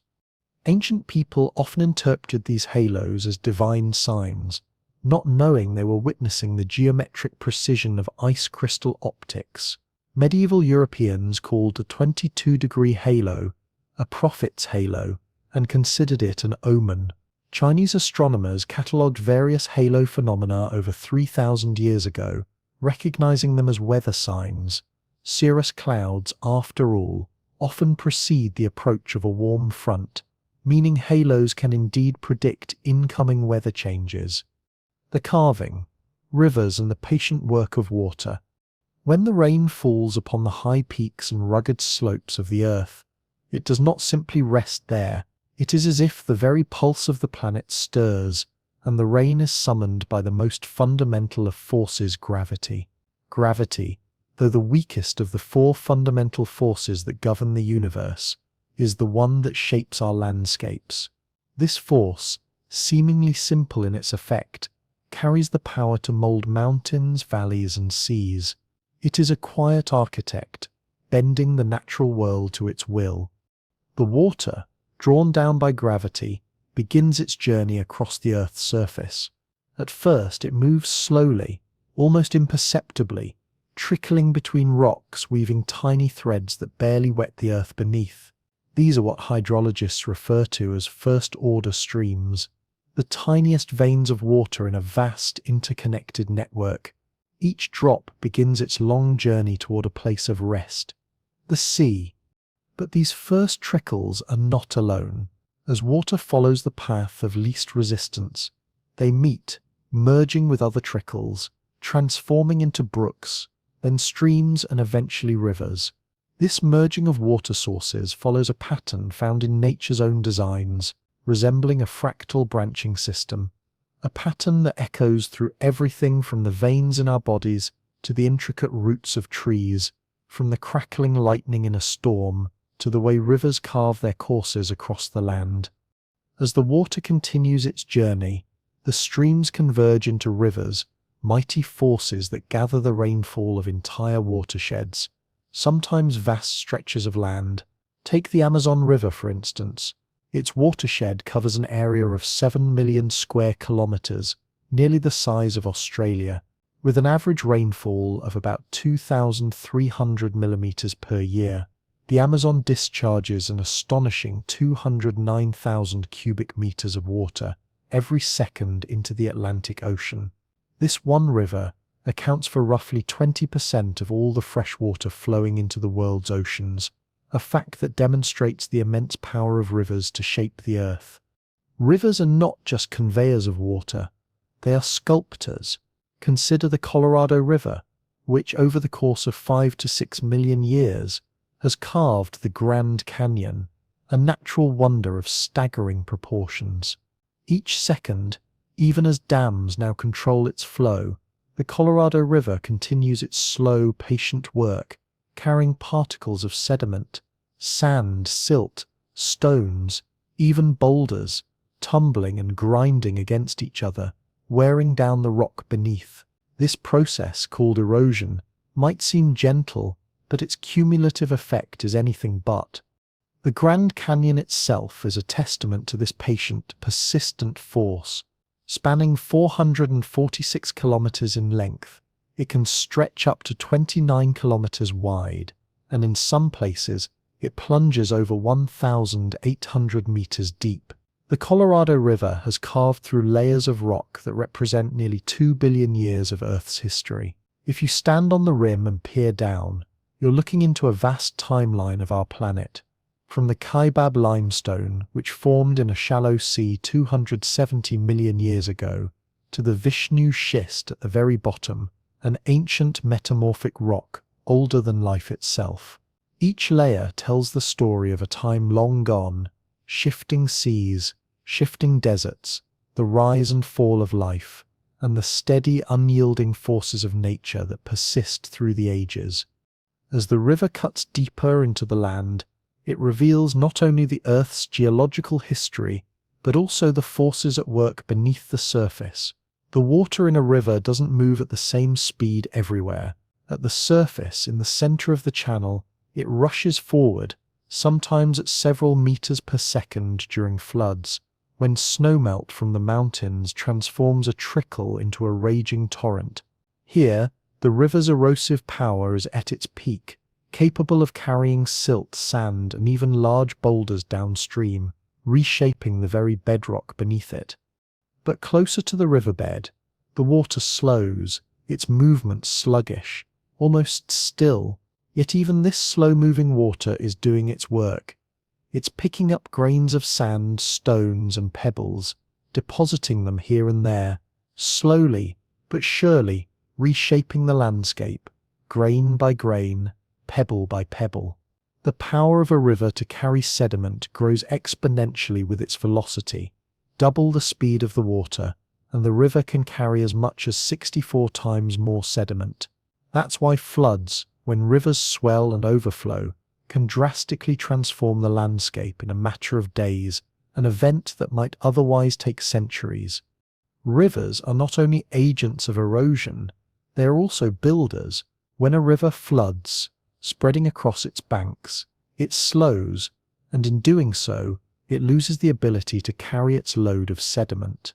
What happens next is both constructive and transformative.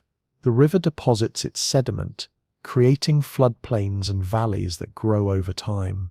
These fertile floodplains, enriched by nutrient-rich silt, become the cradle for some of the world's richest soils, supporting thriving ecosystems and human civilizations.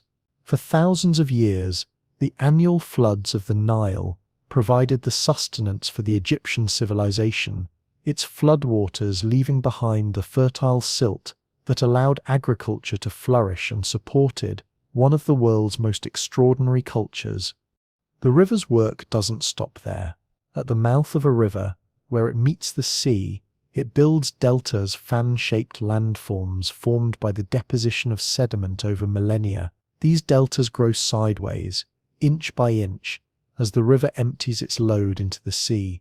The Mississippi River Delta, for example, has been building for 7,000 years, depositing an astounding 500 million tons of sediment each year. But even this mighty process is threatened by human intervention. Dams and flood control structures now trap much of the sediment, altering the natural flow and disrupting the delta building process, causing the coastline to recede. Rivers themselves are often wanderers, meandering across the landscape in curves and loops. These meanders are not chaotic. They follow strict mathematical principles. The water flows faster on the outside of a bend, eroding the bank while depositing sediment on the inside. Over time, the meander moves across the floodplain, shaping the landscape into a series of sweeping curves. Eventually, the river may cut a shortcut through a narrow neck of land, leaving behind oxbow lakes, curved remnants of the river's past path. These oxbow lakes, once filled with water, slowly fill with sediment and vegetation, preserving a snapshot of the river's wandering journey. But not all water flows quickly toward the sea. Some water moves more quietly, seeping into the ground, filtering through layers of soil and rock like coffee, filtering through a drip cone. This water makes its way through vast underground reservoirs called aquifers. These aquifers, which hold more fresh water than all the rivers and lakes combined, are hidden deep beneath the Earth's surface. The High Plains Aquifer, for example, beneath the Great Plains of the United States, holds an estimated 2,925 cubic kilometers of water, roughly equivalent to the volume of Lake Huron. Unlike rivers which flow relatively quickly, groundwater moves slowly, often taking decades, centuries, or even millennia to travel through porous rock and soil. Some of this water is ancient, having infiltrated the ground during different climatic periods thousands or millions of years ago.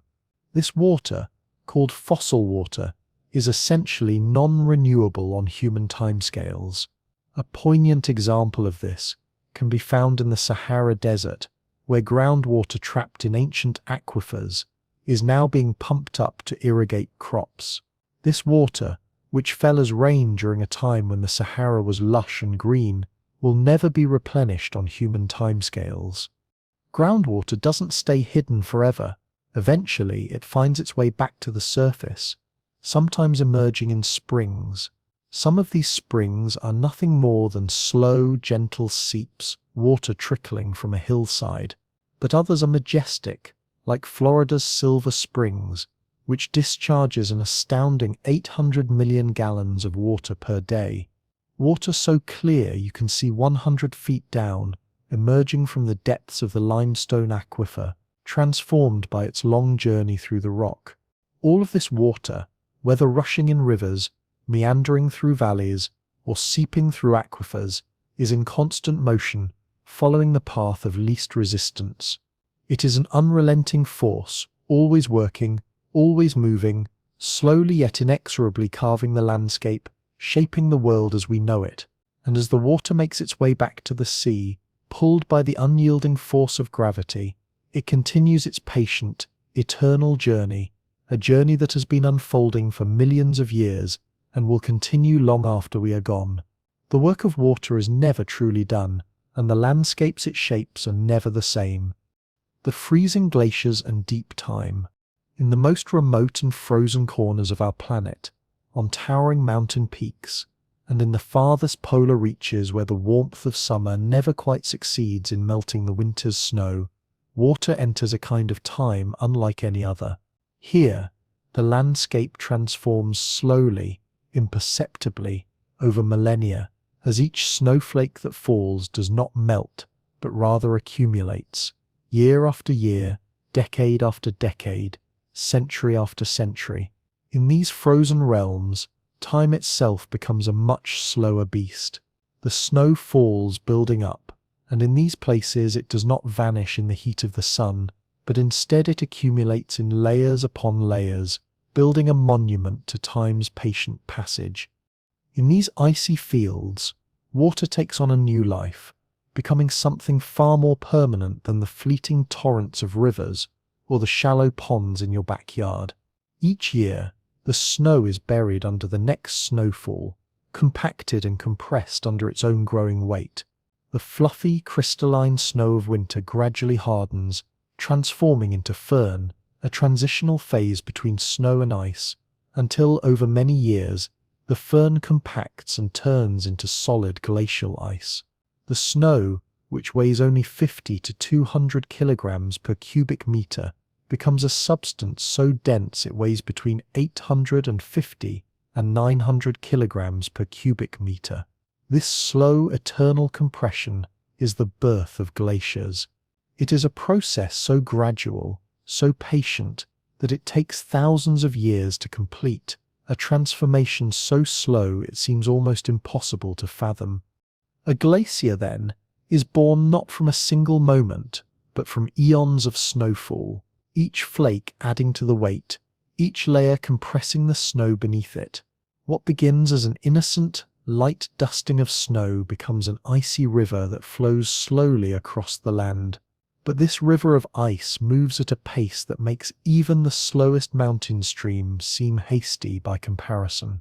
Most glaciers flow at a rate that can barely be measured in a human lifetime, often only inches per day. However, some glaciers, particularly those in warmer regions or on steeper slopes, can flow several feet per day. The Jakobshavn Glacier in Greenland, one of the fastest glaciers on Earth, moves at an astonishing 40 meters per day at its terminus. Fast for ice, yes, but still a pace that would leave a river in the dust. Even at these slow speeds, glaciers are forces of incredible power. The sheer weight of the ice, sometimes thousands of feet thick, creates enormous pressure at the glacier's base, sometimes up to 30 times the atmospheric pressure at sea level. This pressure is so immense, it forces the ice to grind against the bedrock beneath it with an almost incomprehensible force. Imagine, if you will, a slow-moving, unstoppable machine grinding its way across the earth. As the glacier moves, it picks up stones and boulders from the bedrock, carrying them along like pebbles in a giant file. The bedrock beneath the glacier is polished smooth in some places and scratched deeply in others, creating glacial striations, scratches in the rock that tell the story of the ice's relentless journey, pointing the way in which the ice moved. When glaciers meet harder rock outcrops, the effect is just as dramatic. The glacier doesn't simply stop, it flows around these obstacles, molding the rock into something new. These forms, known as roches-moutonnées, are smooth and polished on the upstream side, where the glacier has flowed over them, and jagged and torn on the downstream side, where the glacier has plucked large chunks of rock away. These features are permanent markers dotted across the landscape, immortalizing the glaciers that carved them. They are like ancient monuments to the silent rivers of ice that once flowed across the land. The ice at the center of Greenland's ice sheet fell as snow more than 100,000 years ago. That's more than 100,000 years of snow piled up and compressed into ice, sitting in its frozen state even today. This ice has been pressed so tightly that it is transformed into a rich deep blue, a color that is unlike anything you can see in the natural world, a blue that holds time within it. It is not just any blue, but the blue of time itself, the color of ages past. This blue emerges because ice absorbs light, particularly at the red end of the spectrum. When light passes through thick, dense ice, free of air bubbles, the red light is absorbed, and the blue light is scattered back to our eyes. This is the same effect that gives the sky its hue and the deep oceans their color, but it is intensified in the ice, as though the blue has been concentrated and preserved over tens of thousands of years. In fact, ice cores extracted from Greenland and Antarctica provide us with a remarkable window into Earth's past climate. These cores are time capsules, preserving the atmosphere, the temperature, and the environmental conditions of long-lost eras. By analyzing the ratio of oxygen isotopes in the ice, scientists can determine the temperature of the Earth at the time the snow fell, allowing us to peer back into a time when humans had yet to walk the Earth. Trapped air bubbles in the ice hold samples of the ancient atmosphere, providing us with direct evidence of carbon dioxide levels from hundreds of thousands of years ago. Layers of dust in the ice record volcanic eruptions, changes in wind patterns, and even the shifting of the Earth's seasons. These cores are like ancient pages of a book, written in ice, telling us stories of ice ages, interglacial periods, and the ebb and flow of global temperatures. Yet, even glaciers, despite their seeming permanence, are not eternal. Like all things in nature, they are subject to change, and those changes are happening faster than ever before. Glaciers lose mass at their edges, in what is called the ablation zone. As the glacier moves forward, it sheds pieces of ice that melt and flow away, creating meltwater streams that carry with them tiny particles of rock, sediment so fine that it stays suspended in the water, turning it a milky white. This process of melting is not only a marker of time, but also a means by which glaciers release the ice they have carried for millennia. One of the most dramatic events that happens in a glacier is the process of calving, when large chunks of ice break off the glacier's snout and crash into the sea. These icebergs then float away, carried by the currents, sometimes traveling thousands of miles before they melt completely. The iceberg that sank the Titanic in 1912 was likely carved from a glacier in Greenland just 2 or 3 years prior. Imagine that iceberg carried water that had been frozen since before human civilization began. It was water that fell as snow long before the first pyramid was built, before the first cities rose, and long before agriculture changed the course of history. Once the icebergs reach the ocean, their meltwater joins the rivers and oceans of the Earth, entering the water cycle once more, returning to the seas, evaporating into the air, and potentially falling as snow again, continuing the cycle that has been in motion for millennia. But the glaciers themselves are receding. The Greenland ice sheet, for instance, is losing around 280 billion tons of ice per year, and the glaciers of Antarctica are speeding their flow toward the sea.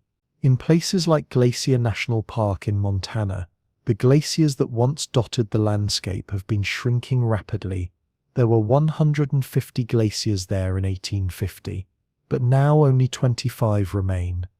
The world's mountain glaciers, too, are retreating at an alarming rate. In the European Alps, glaciers have lost half of their volume since 1900. We are watching the end of an age of ice that has shaped the land for millions of years. The glaciers are melting, the water once frozen for eons is now returning to the oceans, and the seas are rising. We are not just witnesses to this change, we are part of it. Our actions, our emissions, and our choices are altering the climate and accelerating the melting of glaciers. The balance of the water cycle is shifting, and it's a shift that will have profound consequences for ecosystems, sea levels, and human civilizations. The glaciers, once immovable and eternal, are now changing in real time, and we are witnessing this dramatic transformation firsthand. The filtering, water and life. Before we complete our circle, we must pause to acknowledge something essential. Water does not travel alone. It is the lifeblood of every living thing, the medium in which life itself arose billions of years ago in ancient seas, possibly around hydrothermal vents, where chemistry became biochemistry, where organic molecules assembled into the first self-replicating systems that would eventually become cells, then organisms, then the bewildering diversity of life that now covers our planet. Water is not just important to life, it is fundamental to it in ways we're still discovering. Every biochemical reaction in your body occurs in aqueous solution. The structure of proteins, DNA, cell membranes, all depend on water's unique properties. Water is both solvent and reactant, medium and participant in the chemistry of life. When rain falls on soil, plants draw it up through their roots, pulling it against gravity through narrow vessels called xylem, tubes so thin they make capillary action possible, allowing water to climb tens of meters up the trunk of a redwood tree through a combination of root pressure, capillary action, and transpirational pull. The tallest trees pull water up 100 meters or more, lifting it through a continuous column of water from roots to leaves, a feat made possible by the cohesion of water molecules, each one hanging onto the next through hydrogen bonding. This water reaches the leaves, entering chloroplasts, those remarkable organelles that are the descendants of ancient cyanobacteria that were engulfed by early plant cells billions of years ago in a symbiotic relationship so successful it transformed the world. In the chloroplasts, in the green machinery of the light reactions of photosynthesis, water molecules are split apart by the energy of sunlight in a process called photolysis. This is one of the most important chemical reactions on Earth. 2 8 0 Ta plus 4 H plus 4 8 have. The oxygen is released into the air. Every breath you take contains oxygen that was once locked in a water molecule, freed by a plant somewhere on Earth. The hydrogen ions and electrons are used to help build sugars in the Calvin cycle, the foundation of almost all food chains. Plants are literally taking water and carbon dioxide and using sunlight as an energy source, building the organic molecules that sustain the biosphere. It's estimated that photosynthesis by plants, algae and cyanobacteria produces about 330 billion tons of oxygen per year, all of it derived from splitting water molecules. The oxygen that keeps you alive right now was part of water days, weeks or months ago. You are breathing the exhalation of plants, breathing the product of water's transformation. Animals drink this water, and it becomes blood, sweat, tears. In your blood, water makes up about 92% of plasma, carrying oxygen, nutrients, hormones, and waste products to and from every cell. Your blood is essentially seawater modified, carrying many of the same ions, sodium, potassium, chloride, in concentrations that echo the primordial ocean where life began. We carry the ancient sea within us. Water carries nutrients to cells through the circulatory system, diffuses across cell membranes to participate in metabolism, removes waste through the kidneys, where about 180 liters of blood plasma is filtered every day, though most is reabsorbed, and you only excrete 1-2 liters as urine. It regulates temperature through sweating, evaporative cooling that allows humans to survive and even thrive in environments that would be lethal otherwise. A human can sweat up to 2-3 liters per hour during intense exercise in hot conditions, using the water cycle's principle of evaporative cooling to dissipate the heat generated by metabolism. The water in your body right now, about 60% of your mass if you're male, about 55% if you're female. The difference, due mainly to body composition, is the same water that once fell as rain, that once flowed in rivers, that once rose as vapor from ancient seas. Your brain is about 73% water. Your lungs are about 83% water. Even your bones are 31% water. You are, quite literally, a temporary arrangement of water molecules, organized in improbable patterns, animated by chemistry, aware of itself for a brief moment. And when we exhale, when we perspire, when plants transpire moisture from their leaves through tiny pores called stomata, we release water vapor back into the atmosphere. Through this process, evapotranspiration, forests and fields become fountains, pouring moisture into the air, creating their own weather patterns, their own local cycles within the greater cycle. A single large oak tree can transpire 40,000 gallons of water per year, about 150 litres per day during the growing season. The Amazon rainforest transpires so much water, about 20 billion tons per day, that it creates flying rivers in the atmosphere, moisture streams that carry water vapor westward across the continent, eventually dropping it as rain on the Andes Mountains. This moisture recycling means that rain falling in the western Amazon has been recycled through the forest 5 to 6 times. The forest doesn't just respond to rainfall, it creates rainfall. Without the forest, rainfall would decrease dramatically, potentially turning much of South America into savanna or desert. Eventually, all this water returns. Through respiration, every breath you exhale contains water vapor created by cellular metabolism. Through decomposition, when organisms die, the water in their tissues returns to the soil and atmosphere through the action of bacteria and fungi, those patient recyclers who break down complex organic molecules and in doing so release water. Through the million quiet channels of metabolism and death and renewal, water flows back to the soil, to streams, to oceans. Nothing is lost. Everything continues. The water that was once dinosaur blood, that was once a snowflake on Napoleon's coat at Austerlitz, that was once the tea in Emily Dickinson's cup, that was once a wave that touched the hull of a Viking longship, all of it is still here, still cycling, still moving through the eternal round. The return coming home to the sea. And so, through all these pathways, through rivers rushing and groundwater seeping, through the melting of glaciers and the flow from springs, through the transpiration of forests and the respiration of animals, water makes its way back to where we began, back to the ocean, that vast reservoir holding 97% of all water on Earth, about 1.386 billion cubic kilometers. To put this volume in perspective, if Earth were smooth with no topography, the ocean would cover the entire surface to a depth of about 2,700 meters, nearly 2 miles deep everywhere. But Earth is not smooth, and so water pools in the ocean basins, reaching depths of nearly 11,000 meters in the Mariana Trench, while leaving 29% of the planet's surface as dry land.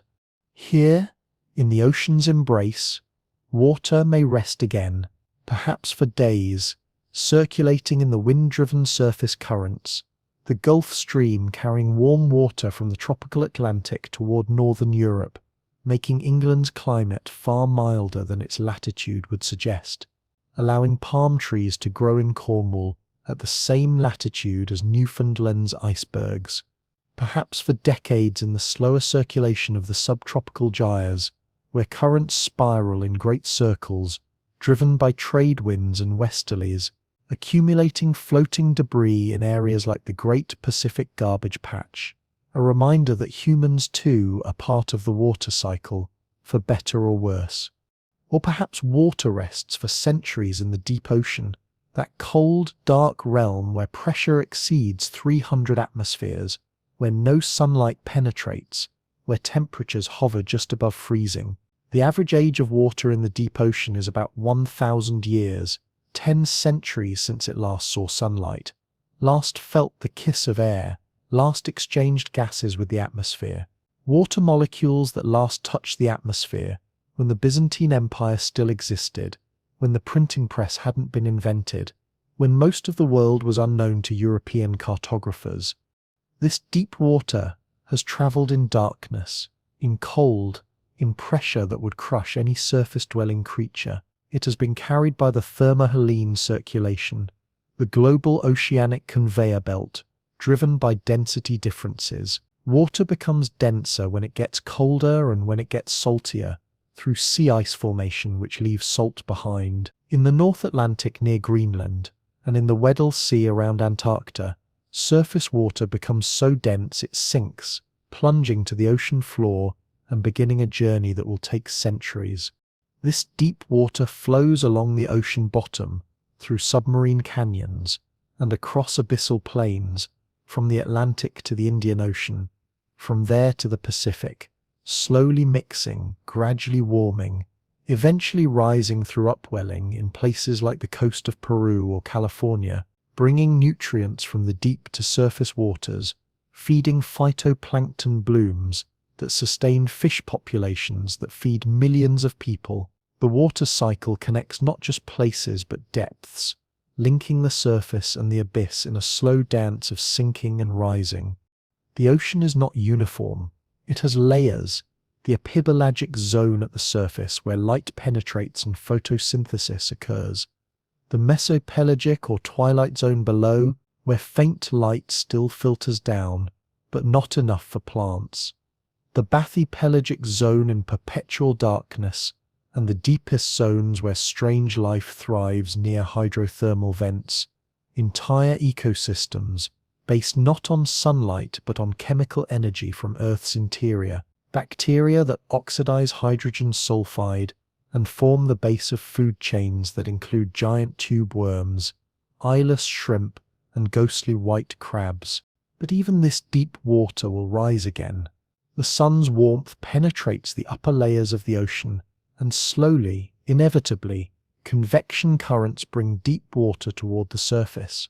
Winds push surface water away from coastlines in some regions, and deep water upwells to replace it, carrying nutrients and cold water to the surface. El Niño and La Niña, cycles of warming and cooling in the tropical Pacific that affect weather worldwide, are fundamentally about changes in ocean circulation, changes in where warm water accumulates and where cold water upwells.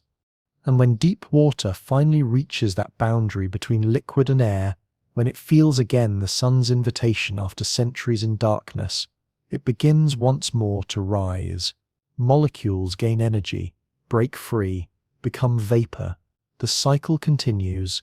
The cycle never ends. Even ice floating in the Arctic Ocean participates in this cycle. Sea ice forms in winter, when ocean water freezes, but the ice itself is relatively fresh because salt doesn't fit easily into ice's crystal structure, so it's expelled. This makes the remaining liquid seawater saltier and denser, causing it to sink. In spring, the ice melts, releasing fresh water that stays near the surface. This seasonal cycle of freezing and melting drives circulation, influences ocean salinity patterns, affects marine ecosystems, and helps regulate Earth's climate by changing how much sunlight is reflected back to space. Ice reflects about 80% of sunlight, while open ocean absorbs about 90%, a feedback loop that amplifies warming or cooling. The ocean is a vast heat reservoir, containing about 1,000 times more heat than the atmosphere. It moderates Earth's climate, absorbing heat in summer and releasing it in winter, making coastal climates milder than continental ones. The ocean has absorbed about 93% of the excess heat trapped by greenhouse gases over the past 50 years, delaying atmospheric warming, but at the cost of thermal expansion, causing sea level rise and ecosystem disruption as marine creatures encounter temperatures outside their comfort zones. And crucially, the ocean drives the water cycle. About 86% of global evaporation comes from the ocean, and about 78% of global precipitation falls on the ocean. The ocean is both the beginning and the end, the alpha and the omega of water's journey, the great reservoir that makes all the rest possible. The blessing, time, water, and wonder. And now, dear friend, our journey completes its circle. though we know it is not truly complete, only our witnessing of it. The water continues its patient rounds whether we observe or not, whether we sleep or wake, whether we exist or not.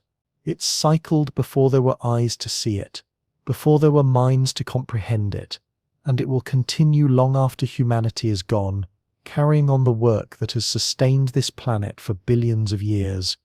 Consider what this means for the water you drank this morning. Those molecules have been cycling for 4 billion years, since oceans first condensed on our cooling planet. They may have fallen as rain over the Pangaean supercontinent 200 million years ago, when all Earth's landmasses were joined as one. They may have been part of the shallow seas that covered Kansas during the Cretaceous period, 80 million years ago, when marine reptiles swam where wheat fields now grow. They may have fallen as rain over the Amazon rainforest, been drawn up by a kapok tree, standing 60 meters tall, released into the air through stomata on its leaves, blown across the Atlantic by trade winds, a journey of 5,000 kilometers taking 2 weeks. They may have fallen as snow in the Alps, been locked in ice for a century in a glacier, melted into a stream, flowed into the Rhine River, passed through Basel, Strasbourg, Cologne, Rotterdam, and finally into the North Sea. From there, evaporated again, formed clouds, been blown across continents by the jet stream at 200 kilometers per hour, crossed the English Channel, traversed Britain, crossed the Atlantic again. Water molecules regularly circle the globe multiple times, approached your continent, were caught in a low-pressure system, fell as rain where you live, flowed into a reservoir, constructed decades ago by engineers who are now gone, was pumped to a treatment plant, where it was filtered and chlorinated, travelled through underground pipes, some laid generations ago, perhaps by workers whose grandchildren are now elderly, emerged from your tap and quenched your thirst. That same water, those same molecules, may once have been drunk by a Roman centurion in ancient Britain, stationed at Hadrian's Wall, a young man far from his Mediterranean home, drinking from a stream that no longer exists in quite the same form. It may have nourished rice paddies in feudal Japan, individual grains of rice that were harvested, dried, cooked and eaten by samurai, monks, farmers, children. It may have been the morning dew on which a butterfly landed in a forest that was later cut down to build a city that later burned and was rebuilt and burned again, and now stands as a gleaming metropolis. It may have been the tear shed by someone long forgotten, a mother grieving for a lost child, a soldier dying far from home, a woman weeping with joy at unexpected good fortune. That tear evaporated, rose into the sky, and became part of a cloud.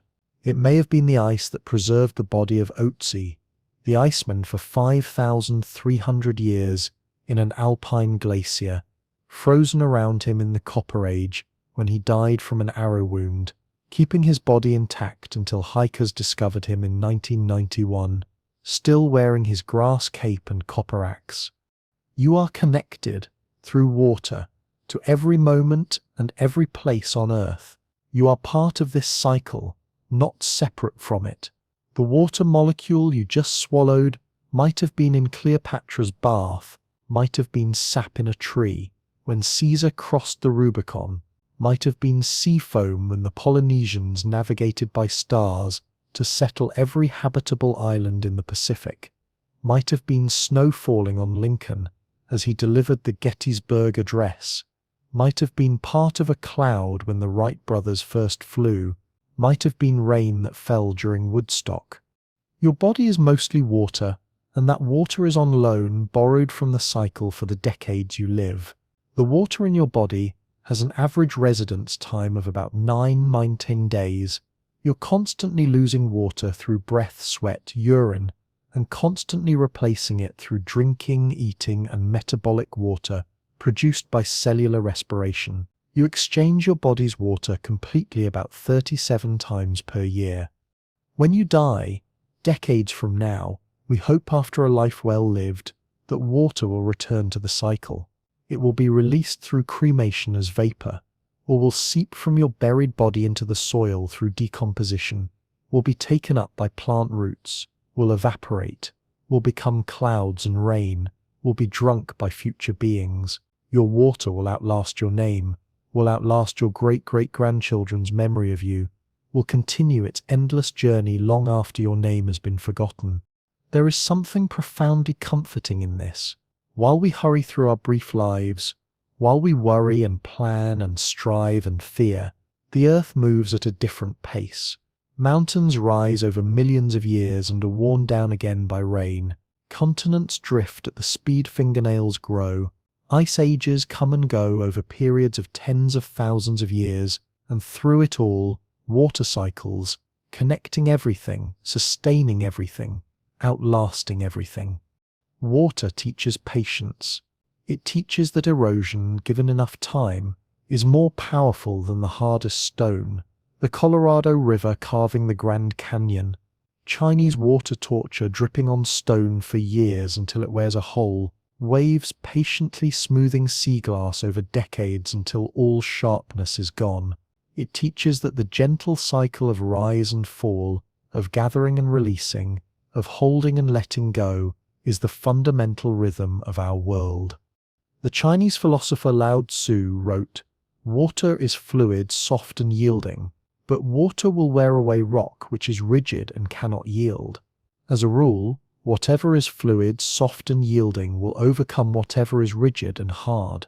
This is another paradox. What is soft is strong.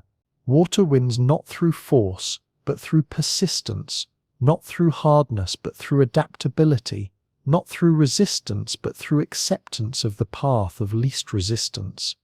The water cycle takes no days off, requires no motivation, knows no exhaustion. It doesn't have good days and bad days. It doesn't get discouraged or lose hope. It simply is, and in being, it sustains all life, shapes all landscapes, connects all places. It is the ultimate model of sustainability, truly circular, truly renewable, working on principles established billions of years ago and refined through eons of planetary evolution. This cycle purifies water naturally. Evaporation leaves contaminants behind, producing pure water vapor that condenses as fresh rain. It distributes heat around the planet, preventing extremes that would make much of Earth uninhabitable. It carves out valleys where soil accumulates and life flourishes. It fills aquifers that sustain us during droughts. It creates the weather that brings variety to our days. It makes life possible, not as an afterthought, but as its fundamental nature. And it does all this without conscious effort, without planning, without intention, pure physics and chemistry operating at planetary scale, creating conditions for complexity and beauty and consciousness to emerge. A closing invitation to rest. So tonight, as you prepare for sleep, as your body begins its nightly restoration, as your conscious mind starts to quiet and your subconscious begins its mysterious work of consolidating memories and processing emotions, listen for water. Perhaps you hear rain on the roof, that primordial sound that once sent our ancestors into caves for shelter, that now lulls us to sleep in warm beds. Perhaps you hear a distant stream, water over rocks, a sound that triggers something ancient in us, something that remembers when finding water meant survival. Or perhaps you hear simply the quiet hum of moisture in the air around you, the almost silence of water vapor suspended in the air of your room, billions of molecules too small to see, but collectively making the air feel less dry, more comfortable, more breathable. Know that each of these sounds is part of the same ancient song, the same patient cycle that has been singing since oceans first formed on our young planet 4 billion years ago, when Earth was still being bombarded by asteroids, when the moon was closer and tides were hundreds of feet high, when the day was only 6 hours long because Earth spun faster, when the sun was dimmer but the greenhouse atmosphere was thicker, when the first liquid water condensed from atmospheric steam and began to pool in the lowest places. That same water is still here. It has survived impact events that vaporized parts of the ocean. It has survived ice ages that froze much of the planet. It has survived the Great Dying 252 million years ago, when 96% of marine species went extinct. It has survived every mass extinction, every climate shift, every tectonic upheaval, and it will likely survive humanity, continuing its patient cycle long after our cities have crumbled to dust, long after our plastic has broken down, long after the last human has taken the last breath. Your life, precious and unique as it is, unfolds in the blink of an eye compared to the slow turning of this cycle. A human lifetime, even if you live to 100, is nothing compared to the millennia water spends in aquifers, the centuries it spends in the deep ocean, the tens of thousands of years it can spend locked in ice. But that is not a cause for sorrow or existential dread. It is a blessing, a gift, a release from the burden of permanence. You do not need to carry the weight of eternity. You do not need to last forever or make your mark on geological timescales. You need only to be present in your small moment, to drink water when you're thirsty, to marvel at clouds drifting in the summer sky, to feel rain on your skin, and remember that this is the same rain that fell on your ancestors, to know that you are held, as all living things are held, in the embrace of this endless, patient cycle. Rest now in the knowledge that something greater than yourself continues its work.